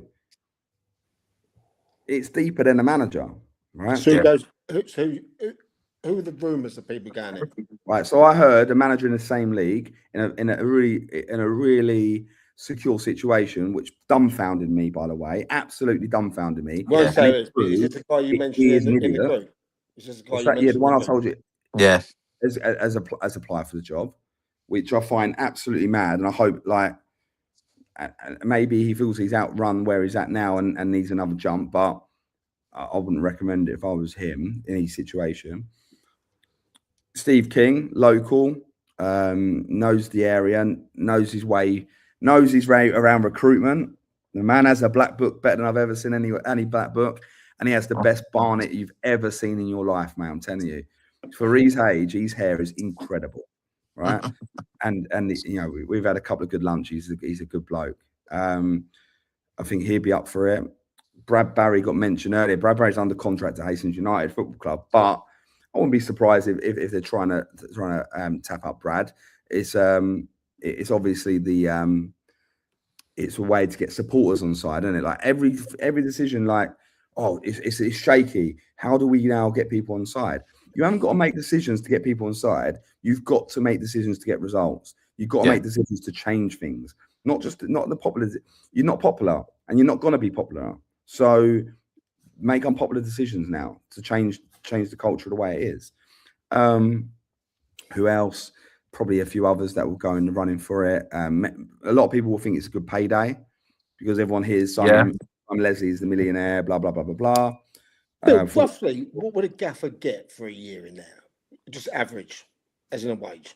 I'm not saying, mate. I'm not saying. There's been some well-paid managers at that football club. Okay. Well-paid. Really well-paid managers. It's like, but if they're looking for the transition, why would you overpay a manager now? Yeah. If you said that, would it be enough roughly to get a full-time living on?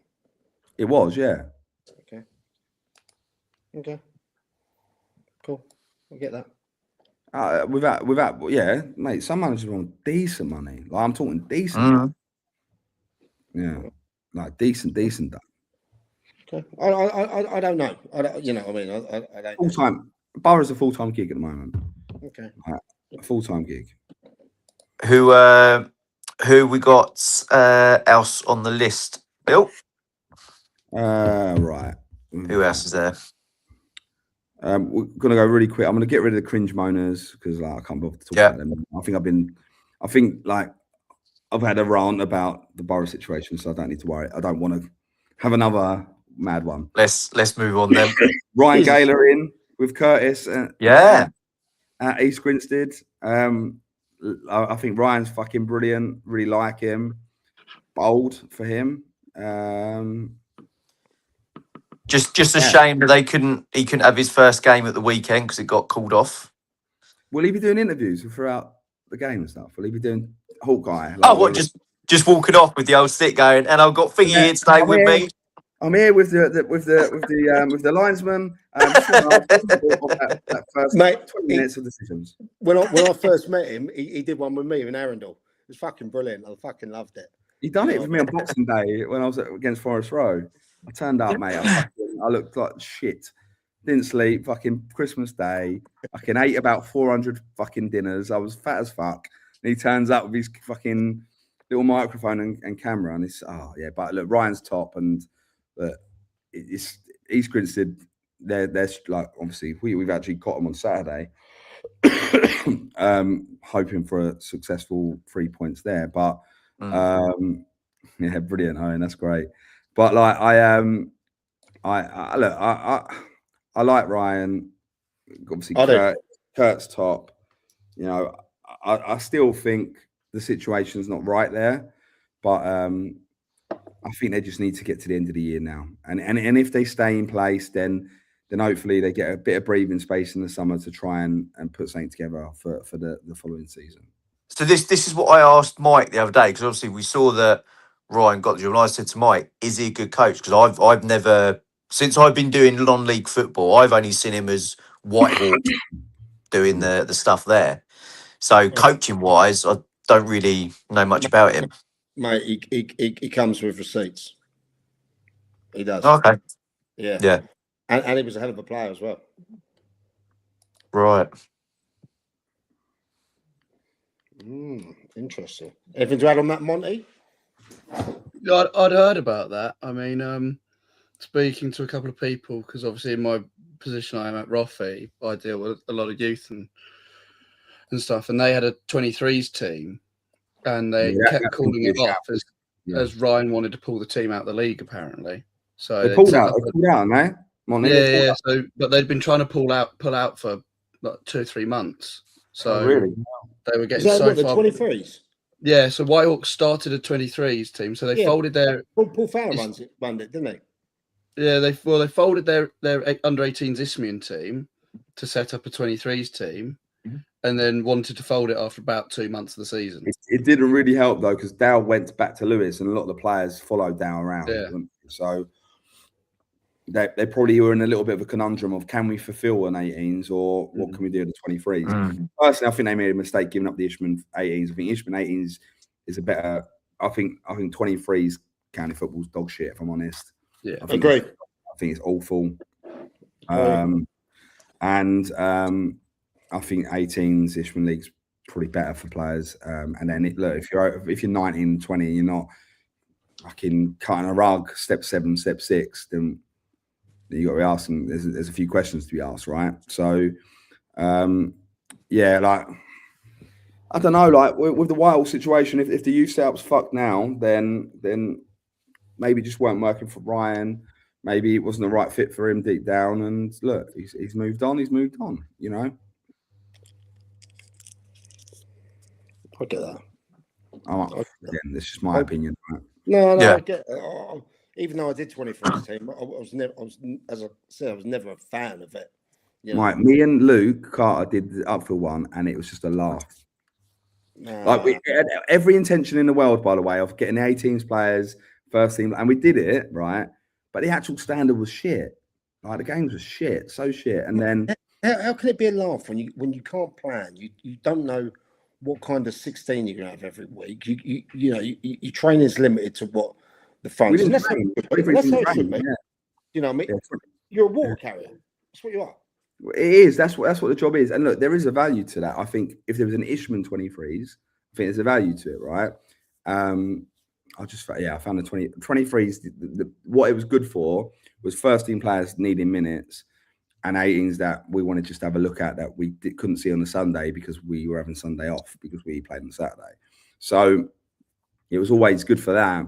But by the end of it, it just become a fucking shambles. You get into like the February and Marches, and you're just drafting players into play because no one gives a fuck anymore. Right? The games are gone unless you're going to win the thing. It is a shambles. If you're at a better club like Hastings, when we had a 23s Isthmian team, it was brilliant because all the 18s got aims. We were looking at first team football. We were giving them men to play against, and it was giving some very good first team players an opportunity to keep ticking over. And it was a decent standard, but even that by the end dropped a bit, the Isthmian 23. So if that's not that great, like county 23s was so hit and miss. Like you could go to Worthing Town, and obviously it's no disrespect to them, and it'd be the the life and soul of what they're trying to breathe into what they're doing. Then you go to somewhere else, and the 23s, some of them are turning up 10 minutes before kickoff and rolling on a kit on. Do you know what I mean? So it was just such a miss. It was such a miss. But yeah, I'll never. Just jump on. We're on the best, don't we? But you do it, Money, don't you?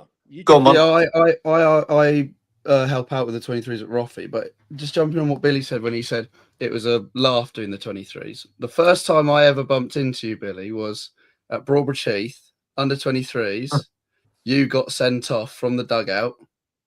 No, I didn't get sent off. It wasn't me. Luke got sent off. It went down. The referee said it was you who got sent off. Someone wasn't very happy when the referee threw the ball into the tunnel. He threw the ball at me, Monty. It didn't seem like a right laugh when I was running. I'm still competitive, Monty. Like I'm still competitive. But Steph played in that game. Steph remembers that game. So at the end of the game, right? Who was the? Like, we won't call the ref out here, but at the end of the game, he threw the ball down the tunnel because I was swearing for it at me. He did, didn't he, Monty? Yeah, you were there. I'm going to say silent on that one. Love that. He threw the ball at me. I was just like, what are you doing? But to be fair, Monty, in that game, we were down to 10, and he played about 20 extra fucking minutes. Yeah, I think he played 18 minutes of added time. 18 minutes of added time. God. Yeah, it was madness. Like to the point where because we were, I think we were 10. I'm sure we were down to 10, hanging on. Yeah. Brian got sent off. Yeah, Brian got sent off. We were hanging on, down to 10, and but yeah, we should have nicked something there at Broadbridge Chief, and that was a county cup game as well, I think. Yeah. So it was still fun though. I still went home having a laugh about it.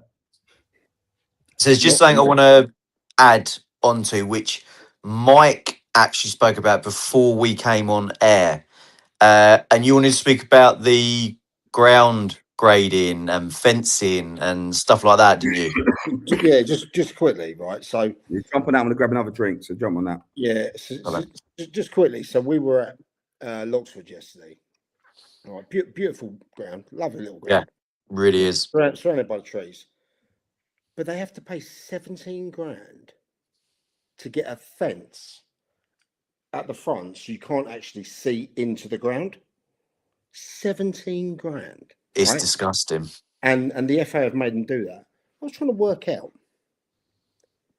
If you look at that money, that is about £1,400 a month over 12 months. Yeah, 350 a week, 50 a day, just for that fence. Yep. Right. So how are clubs, and I know Storrington had the same thing, how are clubs supposed to survive when the FA are making them do things like that? And they've got to get that done by the 31st of March. I just don't see that there's got to be some kind of leeway. You've got teams that have been sharing grounds for years. Well, maybe not years, but enough. They keep avoiding relegation. You've got teams that go down because certain things haven't been met. I mean, there's got to be a line where you have to take into account what the club's doing for the community, the players, the younger teams. Do you know what I mean? That Saturday is dedicated to that club. I mean, I think it's wrong. I do think it's wrong. It is wrong, and it's like I said before. Some people go, yeah, the FA are great, and they help a lot of clubs down at this level, but for me, they don't do enough, and they put in too many unrealistic measures for clubs at this level to reach, because clubs, you only get 50, 60 fans in at a game. That's not going to be able to fund your fencing that needs to be done, so people can't look in for free, that sort of thing. It's It's not going to. It's ridiculous. not going to fund your lights, No, the ref, the two assistants, the uptake. Do you know what I mean? yeah, it's ridiculous. And this is what sort of wound me up a little bit as well. So I was at the Stenning New Haven game, And just what he and says, then that's oh yeah, Bridgman's dad there. You know, Stan, who's scored about 5 million goals in the so county at the moment. County Ledge. so I Yeah, was shout out, so Glenn. I was at the Stenning New Haven game, and to get into Stenning, it's £10 to get through the gate. Which, to be fair, I don't mind paying, because at this level, it helps. It helps the clubs to keep going, and you get your pint and your burger and stuff like that. But then there was a couple of New Haven fans that were moaning about the price of the tickets to get in, and it's like, well, go to a Premier League game then, and spend 80 to 90 quid on a ticket, and spend round about 25 to 30 quid on 2 pints, some food, and a program. It's price wise, you can't knock it, because look at the football you get. Like that day, they stuffed New Haven, and you got a good game of football for £10. You ain't going to get that anywhere else. A tenner's fair. So look, Yeah. so sorry guys, I had to dip out. Like I said, I got this cough. Yeah, that's so right, mate. much honey and lemon at the moment. It's unbelievable. Right. So we're talking about football grounds and ground grading, right? Which is something that's a pain in everyone's ass. They change the rules year on year. It gets tougher and tougher. Right, some clubs don't seem to be right for others. There's some grounds that pass, which you look at and you think, how the fuck have they passed? There's certain rules on like visibility. Like, for example, Little Common had to put a massive fence up around their ground, so it had to be like secluded. But you could just stand outside and watch a game through the fence if you wanted to. Well, it's what happened to Kim Ridley yesterday. He was banned from the stadium, but he was allowed to watch from that because it wasn't in the actual stadium. You know. Yeah. But like, you have to get that. If you don't do that, you then your kind of your ground grading. You obviously can't play senior football. It's all these like things, right? Now, I think it's good in a way that ground grading is there, because the levels should be like pushed up. But we have to be honest at the same time. There's a lot of grounds that just aren't up to the standards, and it's going to cost a fortune to fix, right? Even at the upfield, we looked at it. We recommended new pyramid fencing all the way around the grounds, right? Because the chicken wire, which they've just removed, which is fine, but chicken wire was dangerous, and a few other things were like a bit dangerous, or a bit of rusting and what have you. Thankfully, they cleaned them up and it's all right and they can continue. But if they had to go and put a new fence in there, you're talking 34 grand. Yeah, what we just said, yeah. Mate, Lockswood yesterday, 17 grand for 2 bits of fencing, mate. So there's that. Obviously, you have to change your, like, even goal mouths, like goals, and not goal mouths, sorry, the goals and stuff. How many seats you can have at certain thing. Now, don't get me wrong, there should be certain criteria in place, but a lot of these clubs are literally run on pennies, right? And you rely on sponsorship money. Some clubs obviously push heavily on the pitch, which then in turn can bring people through the gates, which then can raise the money off the pitch. So it's a bit of speculating to accumulate. Some won't speculate at all because they're scared about off the pitch. So all the money's like banked up in a bank because they might have to do X, Y, and Z that later down the line. Yeah. Then can affect the competitive nature of their side, which then could make the gates go down, and then people not be attractive to sponsors, not be attractive to players, and what have you. So there's a really, really fine line, especially when you're competing at certain levels, whether that's step 7, looking to go step 6, whether you go to step 5, from step 5 to step 4, the jump to Isthmian League, You know, some of the Isthmian League grounds fucking awful for the level now, right? Awful.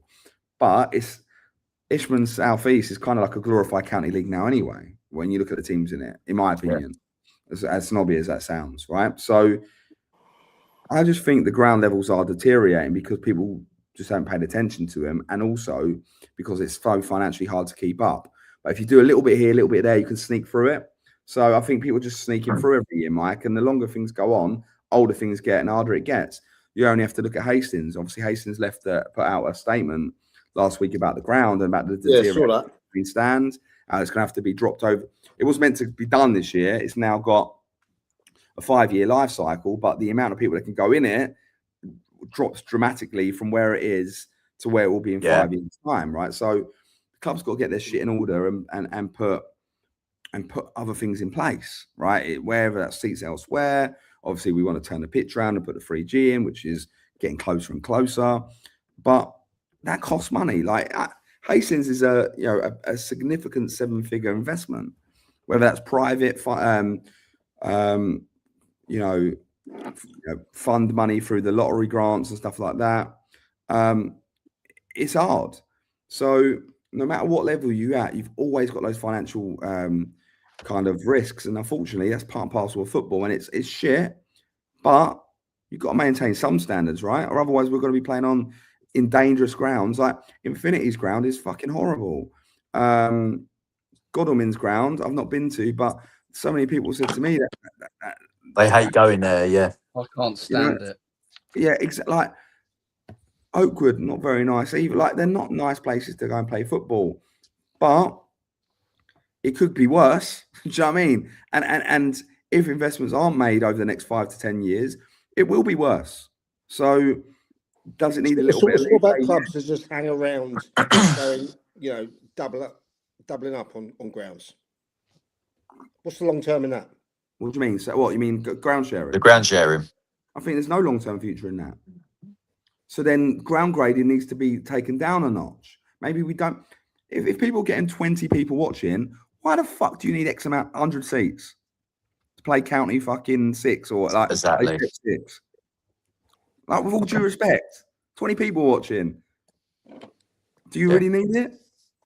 There's got to be some kind of line where there's some sense, some common sense, where you decide what you're doing for the community, the players, the people around the club, and what you actually have to do for the FA. I mean, a little fencing there, it's going to cost 17 grand for 1-2 sides. That seems to me, what works out around £50 a day.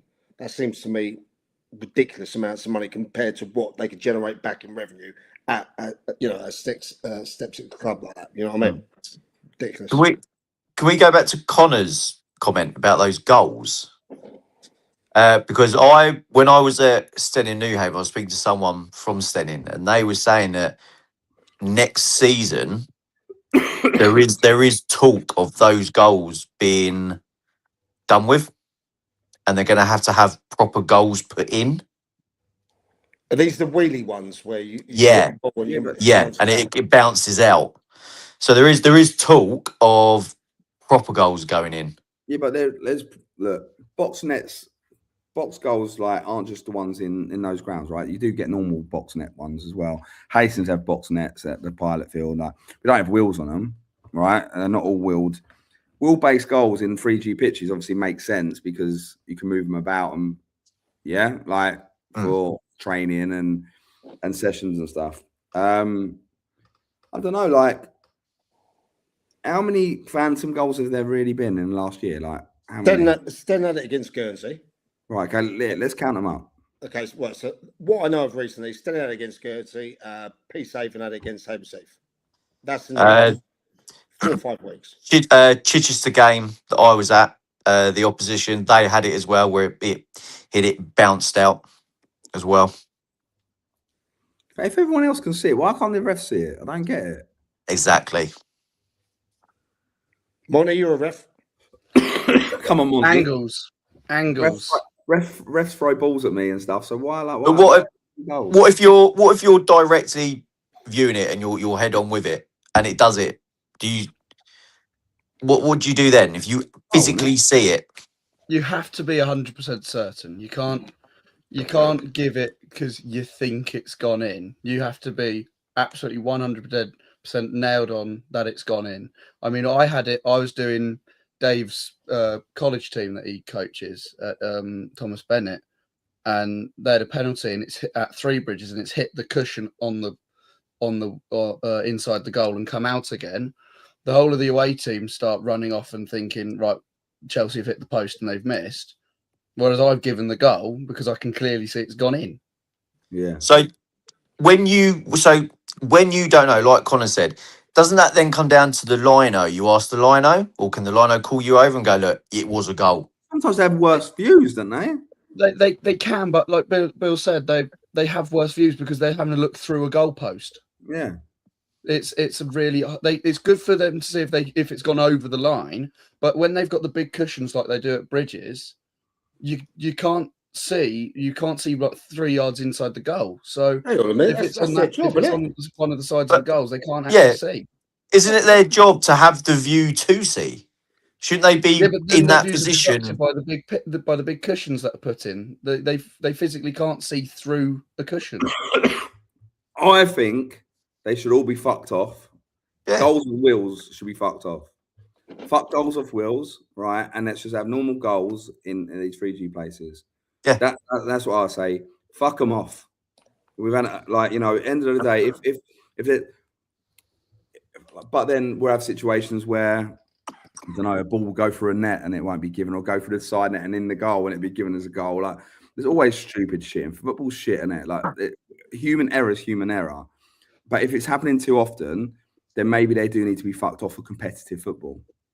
And then again, I can go to Stenning, and the goals at Stenning, the wheels they have there, they're actually illegal goals, because What? so the way the wheels are at Stenning, the entirety of the ball cannot cross the goal line until it hits the wheel. Because you're on the inside of the goal. They're outside the goal. Outside, So sorry. if the ball's going in and it hits the wheel, the entire ball has not crossed the goal line. Hang on a minute. You're telling They me bounce out, and that means it's not gone in. you're telling me Yeah, that so the one it won't job have that have gone over the line because it's too close to the pitch. I'm not having that. The one job that these people that make goals have got to do is to ensure that there is room across the whole line for that ball to go across. And you're telling me that the wheels stop that going from there. I've got an idea. Correct. I've got an idea.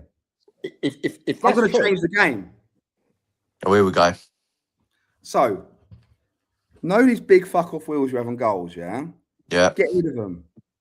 What we have instead, we have a small line in the back, so like it goes on the goal, like a really small of little wheels, like little kind of like rollers, yeah?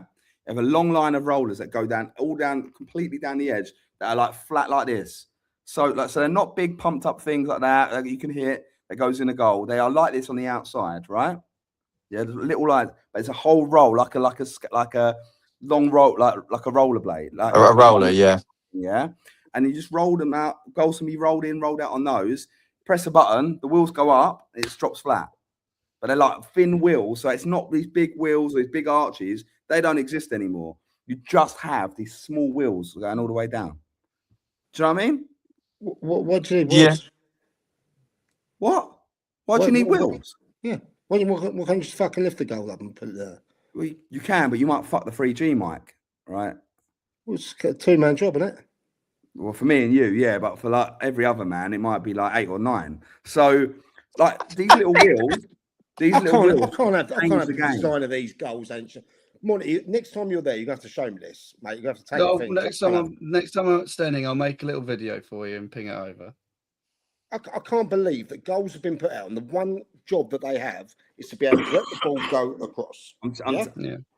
And I'm sorry. If anyone sees this, and any goal manufacturers out there, we'll have a talk and we'll come up with these goals.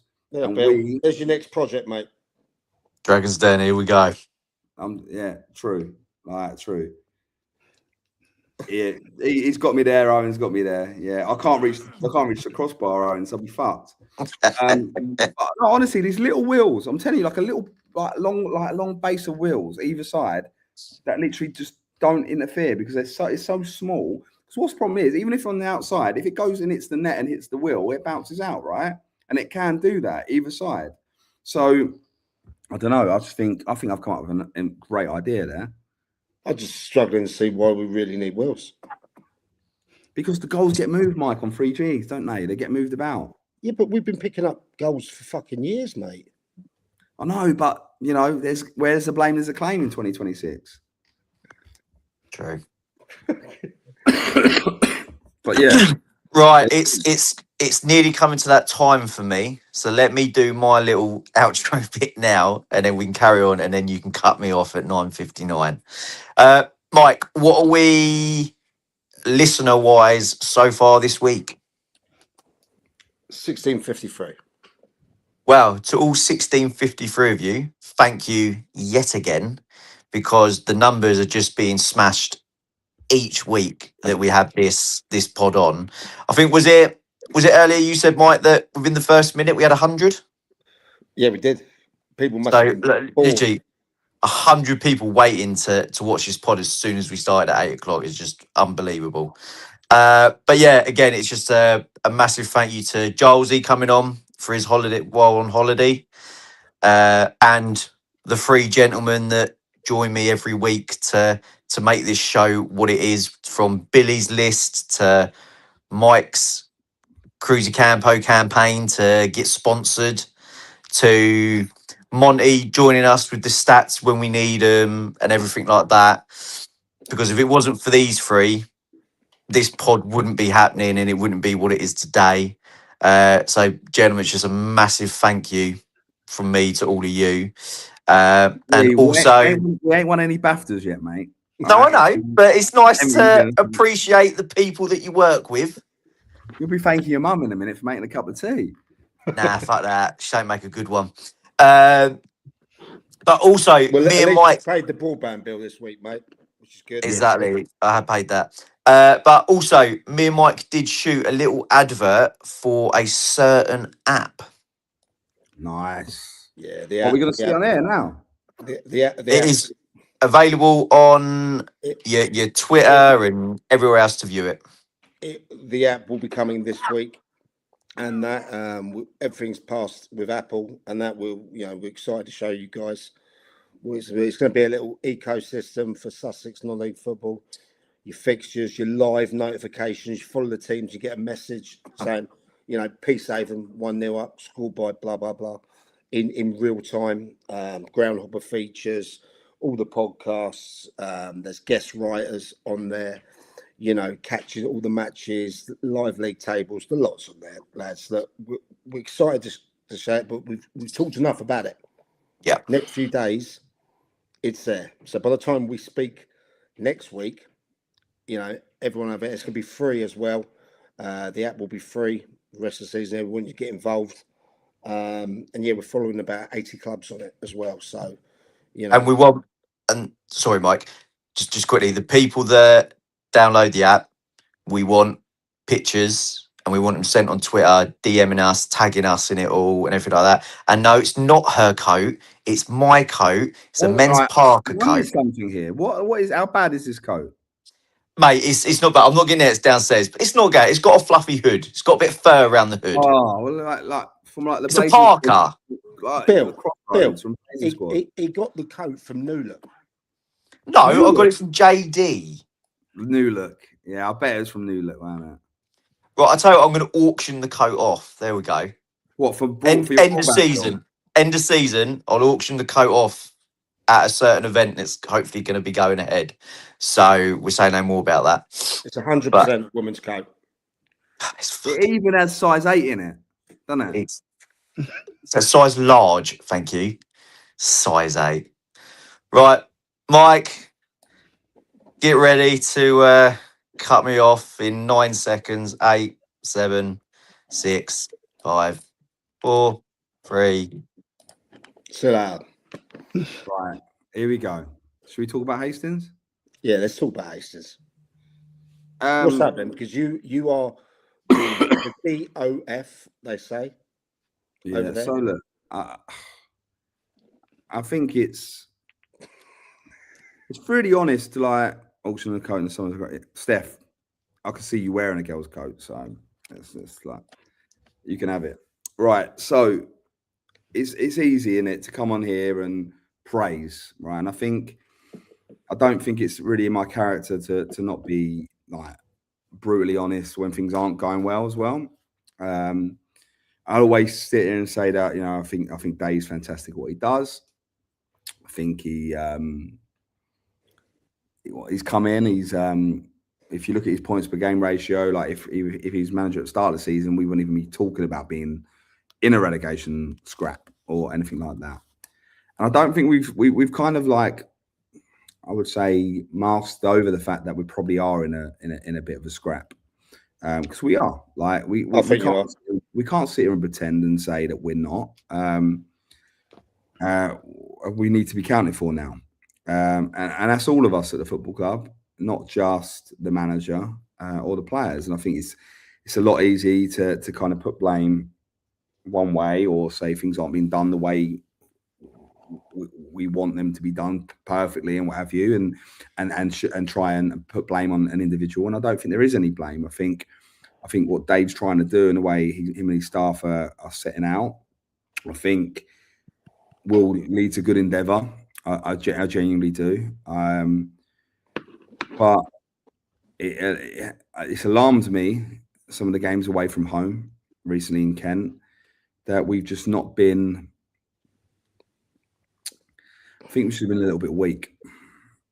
What, as in the players? Yeah. Okay. Yeah. I don't think any of them can look themselves in the eyes yesterday and say that they did the basics well enough yesterday. And look, I love the lads, and I've got a good relationship with the boys and obviously the staff, and we're in it together. And this isn't me kind of throwing anyone under the bus, but we have to be honest. Hastings United is a very, very, very special football club. Big club. No one should Big ever club. forget that. And I know it's easy for me to say that, and it's easy for me to be so romantic about the club because of what we achieved in the past, right? But Hastings United is known as like the east of the East Sussex. Like we're right down there. It's meant to be everyone's horrible weekend. We're horrible. We are a horrible bunch. We like to mix it up. We produce young players that have edge, that have a little bit about them that I don't think. And it's no knock to West Sussex or no knock to anywhere else in Sussex. I am going to be biased because I am East Sussex, but I think there's something that comes from that Hastings grit and that area, that probably because it's so close to Kent. Do you know what I mean? It's got that kind of seaside Kent feel about it. Yeah, get that. And I don't think we looked like a Hastings team yesterday. And I'm not saying that these players haven't over the course of Dave's tenure, because, you know, if you look at how well Sam Pidgeon's done, and Jordan Mace and a bunch of other lads, like even some of the more local lads in Freddie Legg and Finn Chapman and what have you, we still can be that robust, horrible Hastings. But I just don't think we've been that. I feel like we're letting our bellies being tickled a bit, and the boys have got to take a bit of accountability. And this isn't me calling them out, but it's me being honest and open and saying we're all accountable here. We're all accountable in this scrap, and we've got to put our socks up a little bit more and fucking show a little bit of bollocks. And I'm hoping we can. We've got a hard week ahead. We've got 3 Bridges on Tuesday, and we've got East Grinstead Saturday. So there's no givens, right? But let's show some bollocks. We play Whiteleaf at home, show bollocks. That followed a disastrous away performance against Faversham, right? But we showed a bit of bollocks against Whiteheath. Merstham as well. What's he doing back? Is he asleep? Sorry, boys. Yeah. Enjoy. I'll go to bed. He's got to get back to bed. Pull your duvet over yourself. There we go. Yeah, he's in bed. Sorry, boys. In bed. We've got to show a little bit of bollocks. Now we have in some games. We can't be inconsistent with that though. Like we're in a scrap. We need to lead more. And this is more a case of the supporters are getting a little bit frustrated, and I think they're getting frustrated in many areas. And I hope we can start pulling that together as a football club and not ignoring it. You got some big games coming up as well. Yeah, we got some massive games coming up, and like, look, Dave's diligent as hell. Like, he's brilliant. Like, he's diligent. Like, he's on it. He's you know, today, like, on it. Like, and we know what we've got to do, but I feel the feeling in the crowd, and I don't like it at the moment. I don't like the fact that they feel downhearted and probably not as connected to the club as they have in previous years. And we've got to find a way to make that better. Both on and what needs to change?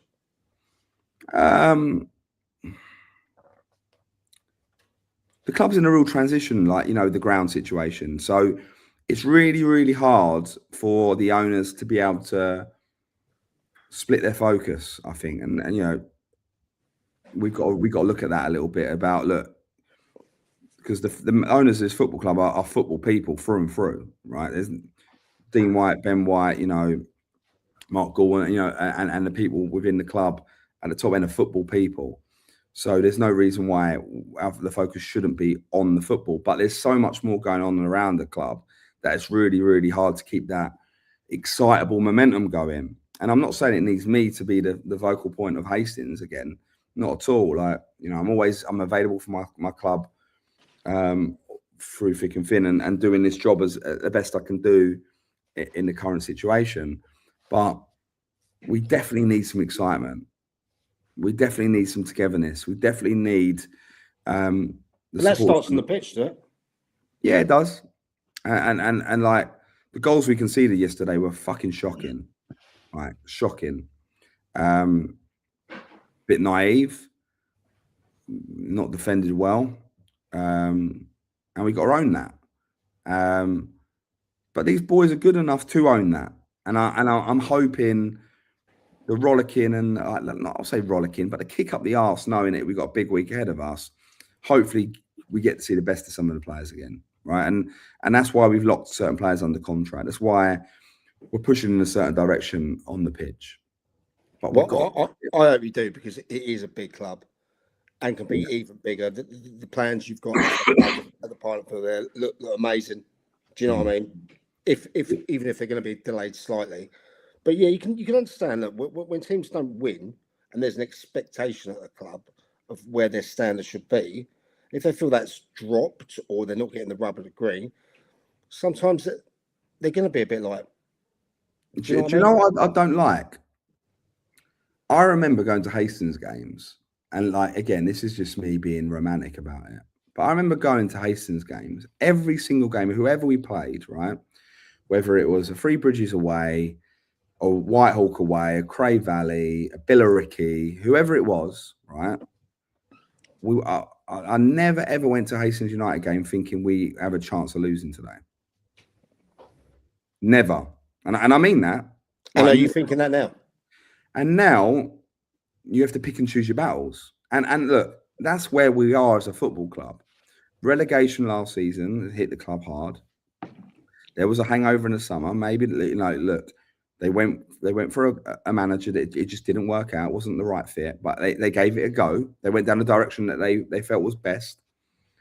They've gone with this direction now with Dave, and, like, you know, end of the day, the results will tell everyone whether Dave's the right guy for a long-term future at Hastings United Football Club. Let's be honest, that's what it is. It's a results game. We all work on results.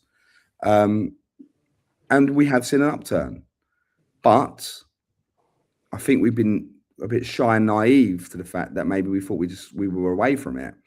And we're not. So now we need characters that do not want to lose. Yeah, they've 100%. got to get rid of that mentality of you go one down and the game might have gone past you. Absolutely fucking not. You keep first 25 minutes of the game yesterday. We were fantastic. Like, we were a little bit open at times, but, you know, we had a lot of endeavour about us. We had a lot of territory. We had a couple of good chances. Damien Viador down the left probably was the most exciting he's been since coming in from Gills on loan. He was also at Burgess Hill the year before.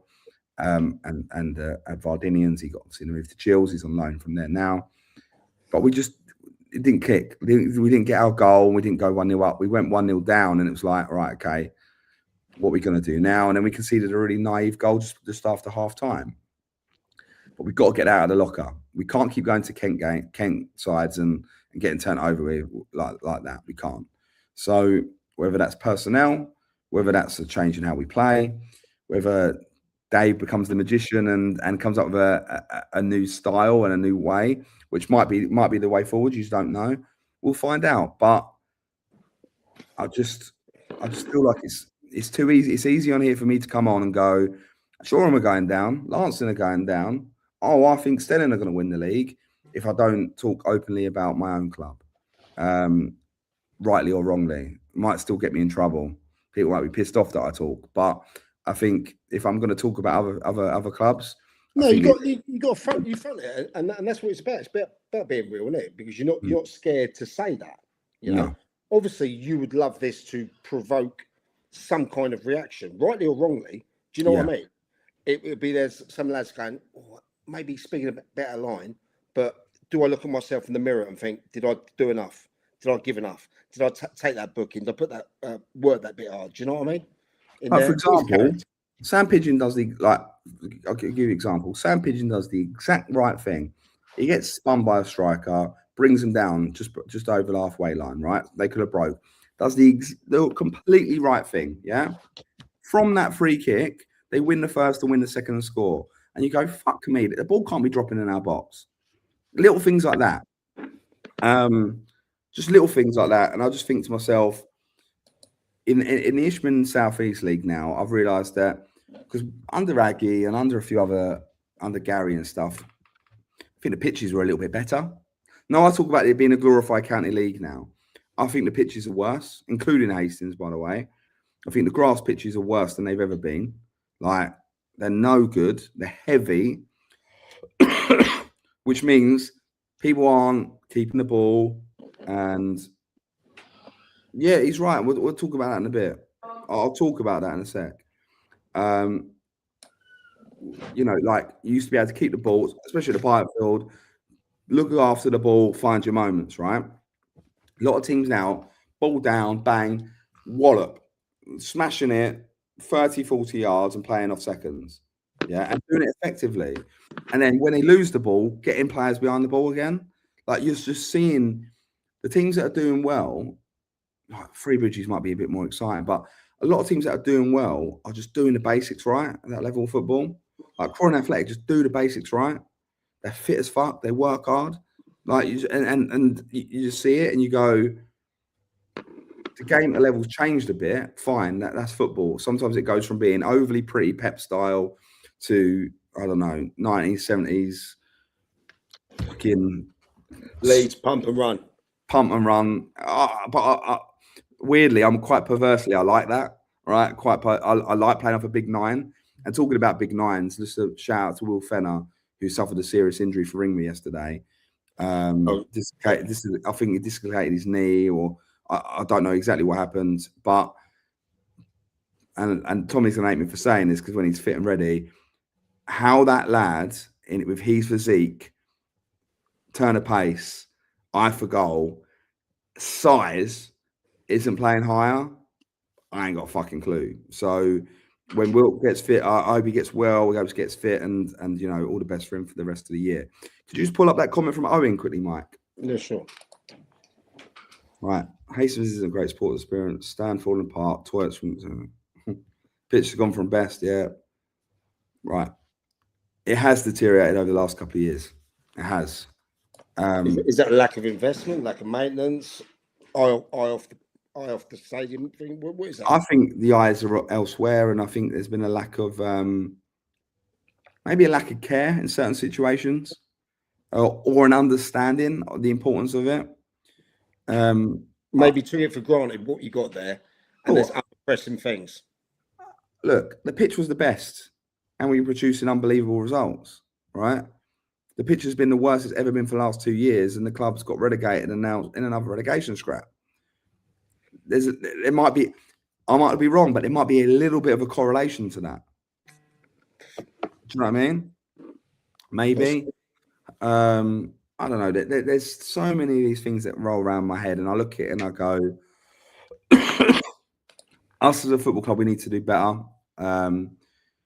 And we all know it. And again, I'm talking really open. I'm talking really, really candid. And well, I like the fact, Bill, that you can come out here and front it and take it, and maybe look to provoke that reaction. You know what I mean? You're real. Do you know what I mean? Some people will think, why the fuck's he saying that? Why is he saying that? You should be saying, keep it in the house and that. You're saying it because you actually give a shit. I'm always going to speak my mind, Mike. Like, and like, even if someone made a comment earlier, like, am I looking to get back in the dugout? I think it was a comment way up, and we didn't address it at the time. And I think the one thing people got to realise is if I went back in the dugout, I still would do this, by the way, every Sunday, every Sunday, because ultimately for me, like being real, like being open and being real, I don't mind getting banter for doing a shit job, a good job, whatever. Like whatever job I'm doing, whether I'm CEO, head of football, fucking kit man, or I don't know, like hardened season ticket holder. I don't care. Like I generally don't. So like when I hear like, do you want to get back in the dugout? Like it's always something that's on my mind. It's like, is it, if the right situation arose, of course there'd be conversations, but at the same time I am enjoying trying to help the club that I built. Like I'm enjoying that, and I'm enjoying a different role, not so hands-on outside of football. We get a bit of the best of both worlds, isn't really? Well, yeah, look, the number one thing for me is it's simple as this, right? Dave's the manager. I'm not going to pick his players. I'm not going to tell him who to sign. Will we have conversations on players? Always. We're always having conversations. Is there recommendations that we agree on? Yeah. Is there things that we disagree on? Absolutely. And that's healthy. Like you can't always agree on the same thing, but philosophy wise, we're not far apart. I believe Hastings should outpunch everyone. I'm not saying we go and punch people on the pitch, but do you know what I mean? Like I think that's who we should be. We should be the most aggressive fuckers in the league, and people should be scared of Hastings. That's what I think, anyway. And that might not suit every manager that we speak to, work with, or whatever. If I'm in this role long term, right? Whether I'm with Dave for 5 years, 2 years, 3 years, or there's someone else who comes in afterwards, or whatever. Some people are more delicate. Some people are like Charlesy is most aggressive. Like he's aggressive, right? Like there's no, and his team are aggressive, but he's got his own journey. Then there's other managers like Chris Agata, technical as fuck, but also so aggressive. Yeah, Dave, he's got that bite about him, right? And I think to myself, we need to see, if we've seen this from managers, we need to see it more from the players. They need to have a bit more bite. And I get fearful that the younger demographic of players, Monty, you're a young player yourself. I feel like certain players, my hand moves in 5 minutes, brilliant. It's because I've been talking non-stop. I think, is the younger generation a little bit softer? Like, are we seeing those nasty, like, skinhead centre halves wanting to bleed to win a game of football? Like, are we seeing me? Like, but yeah, I know. But are we seeing it? Like, is it because what's happening is there's a generation of really good footballers coming through.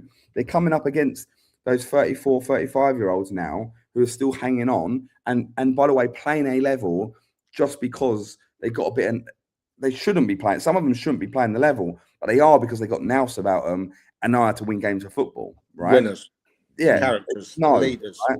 I look at some centre halves and go, "Fuck me, roly poly, we're gonna get round him with ease." But he's winning everything in the air, and he's commanding his back line and what have you. But for me, is it because a generational era is a little bit softer, and we're losing that from the game? Potentially, as a country, that's happening. Do you know what I mean? It seems like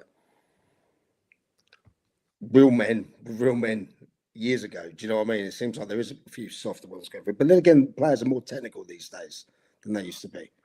But the pitches don't allow it. Apart from the 3G pitches, a lot of these pitches aren't allowing you to be technical. Imagine, look, Connor, from what I hear, is a good coach at Shoreham. He probably wants to play football. Can't play football at Shoreham.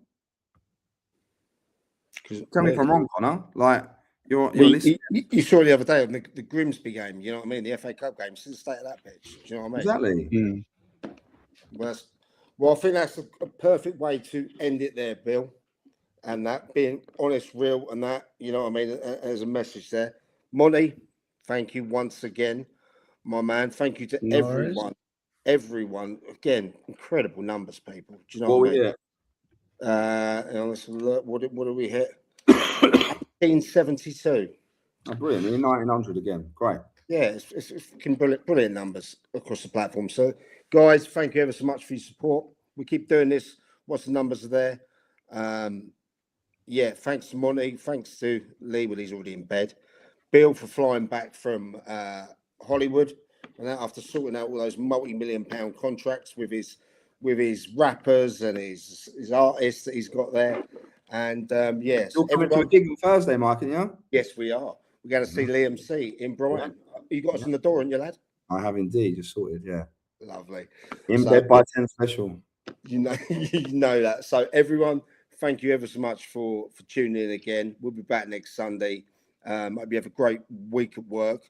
It's Monday tomorrow, you know, so everyone's a bit like, oh, for fuck's sake, it's Monday. But cheer yourselves up. We go again. Take care, everybody. Thank you once again.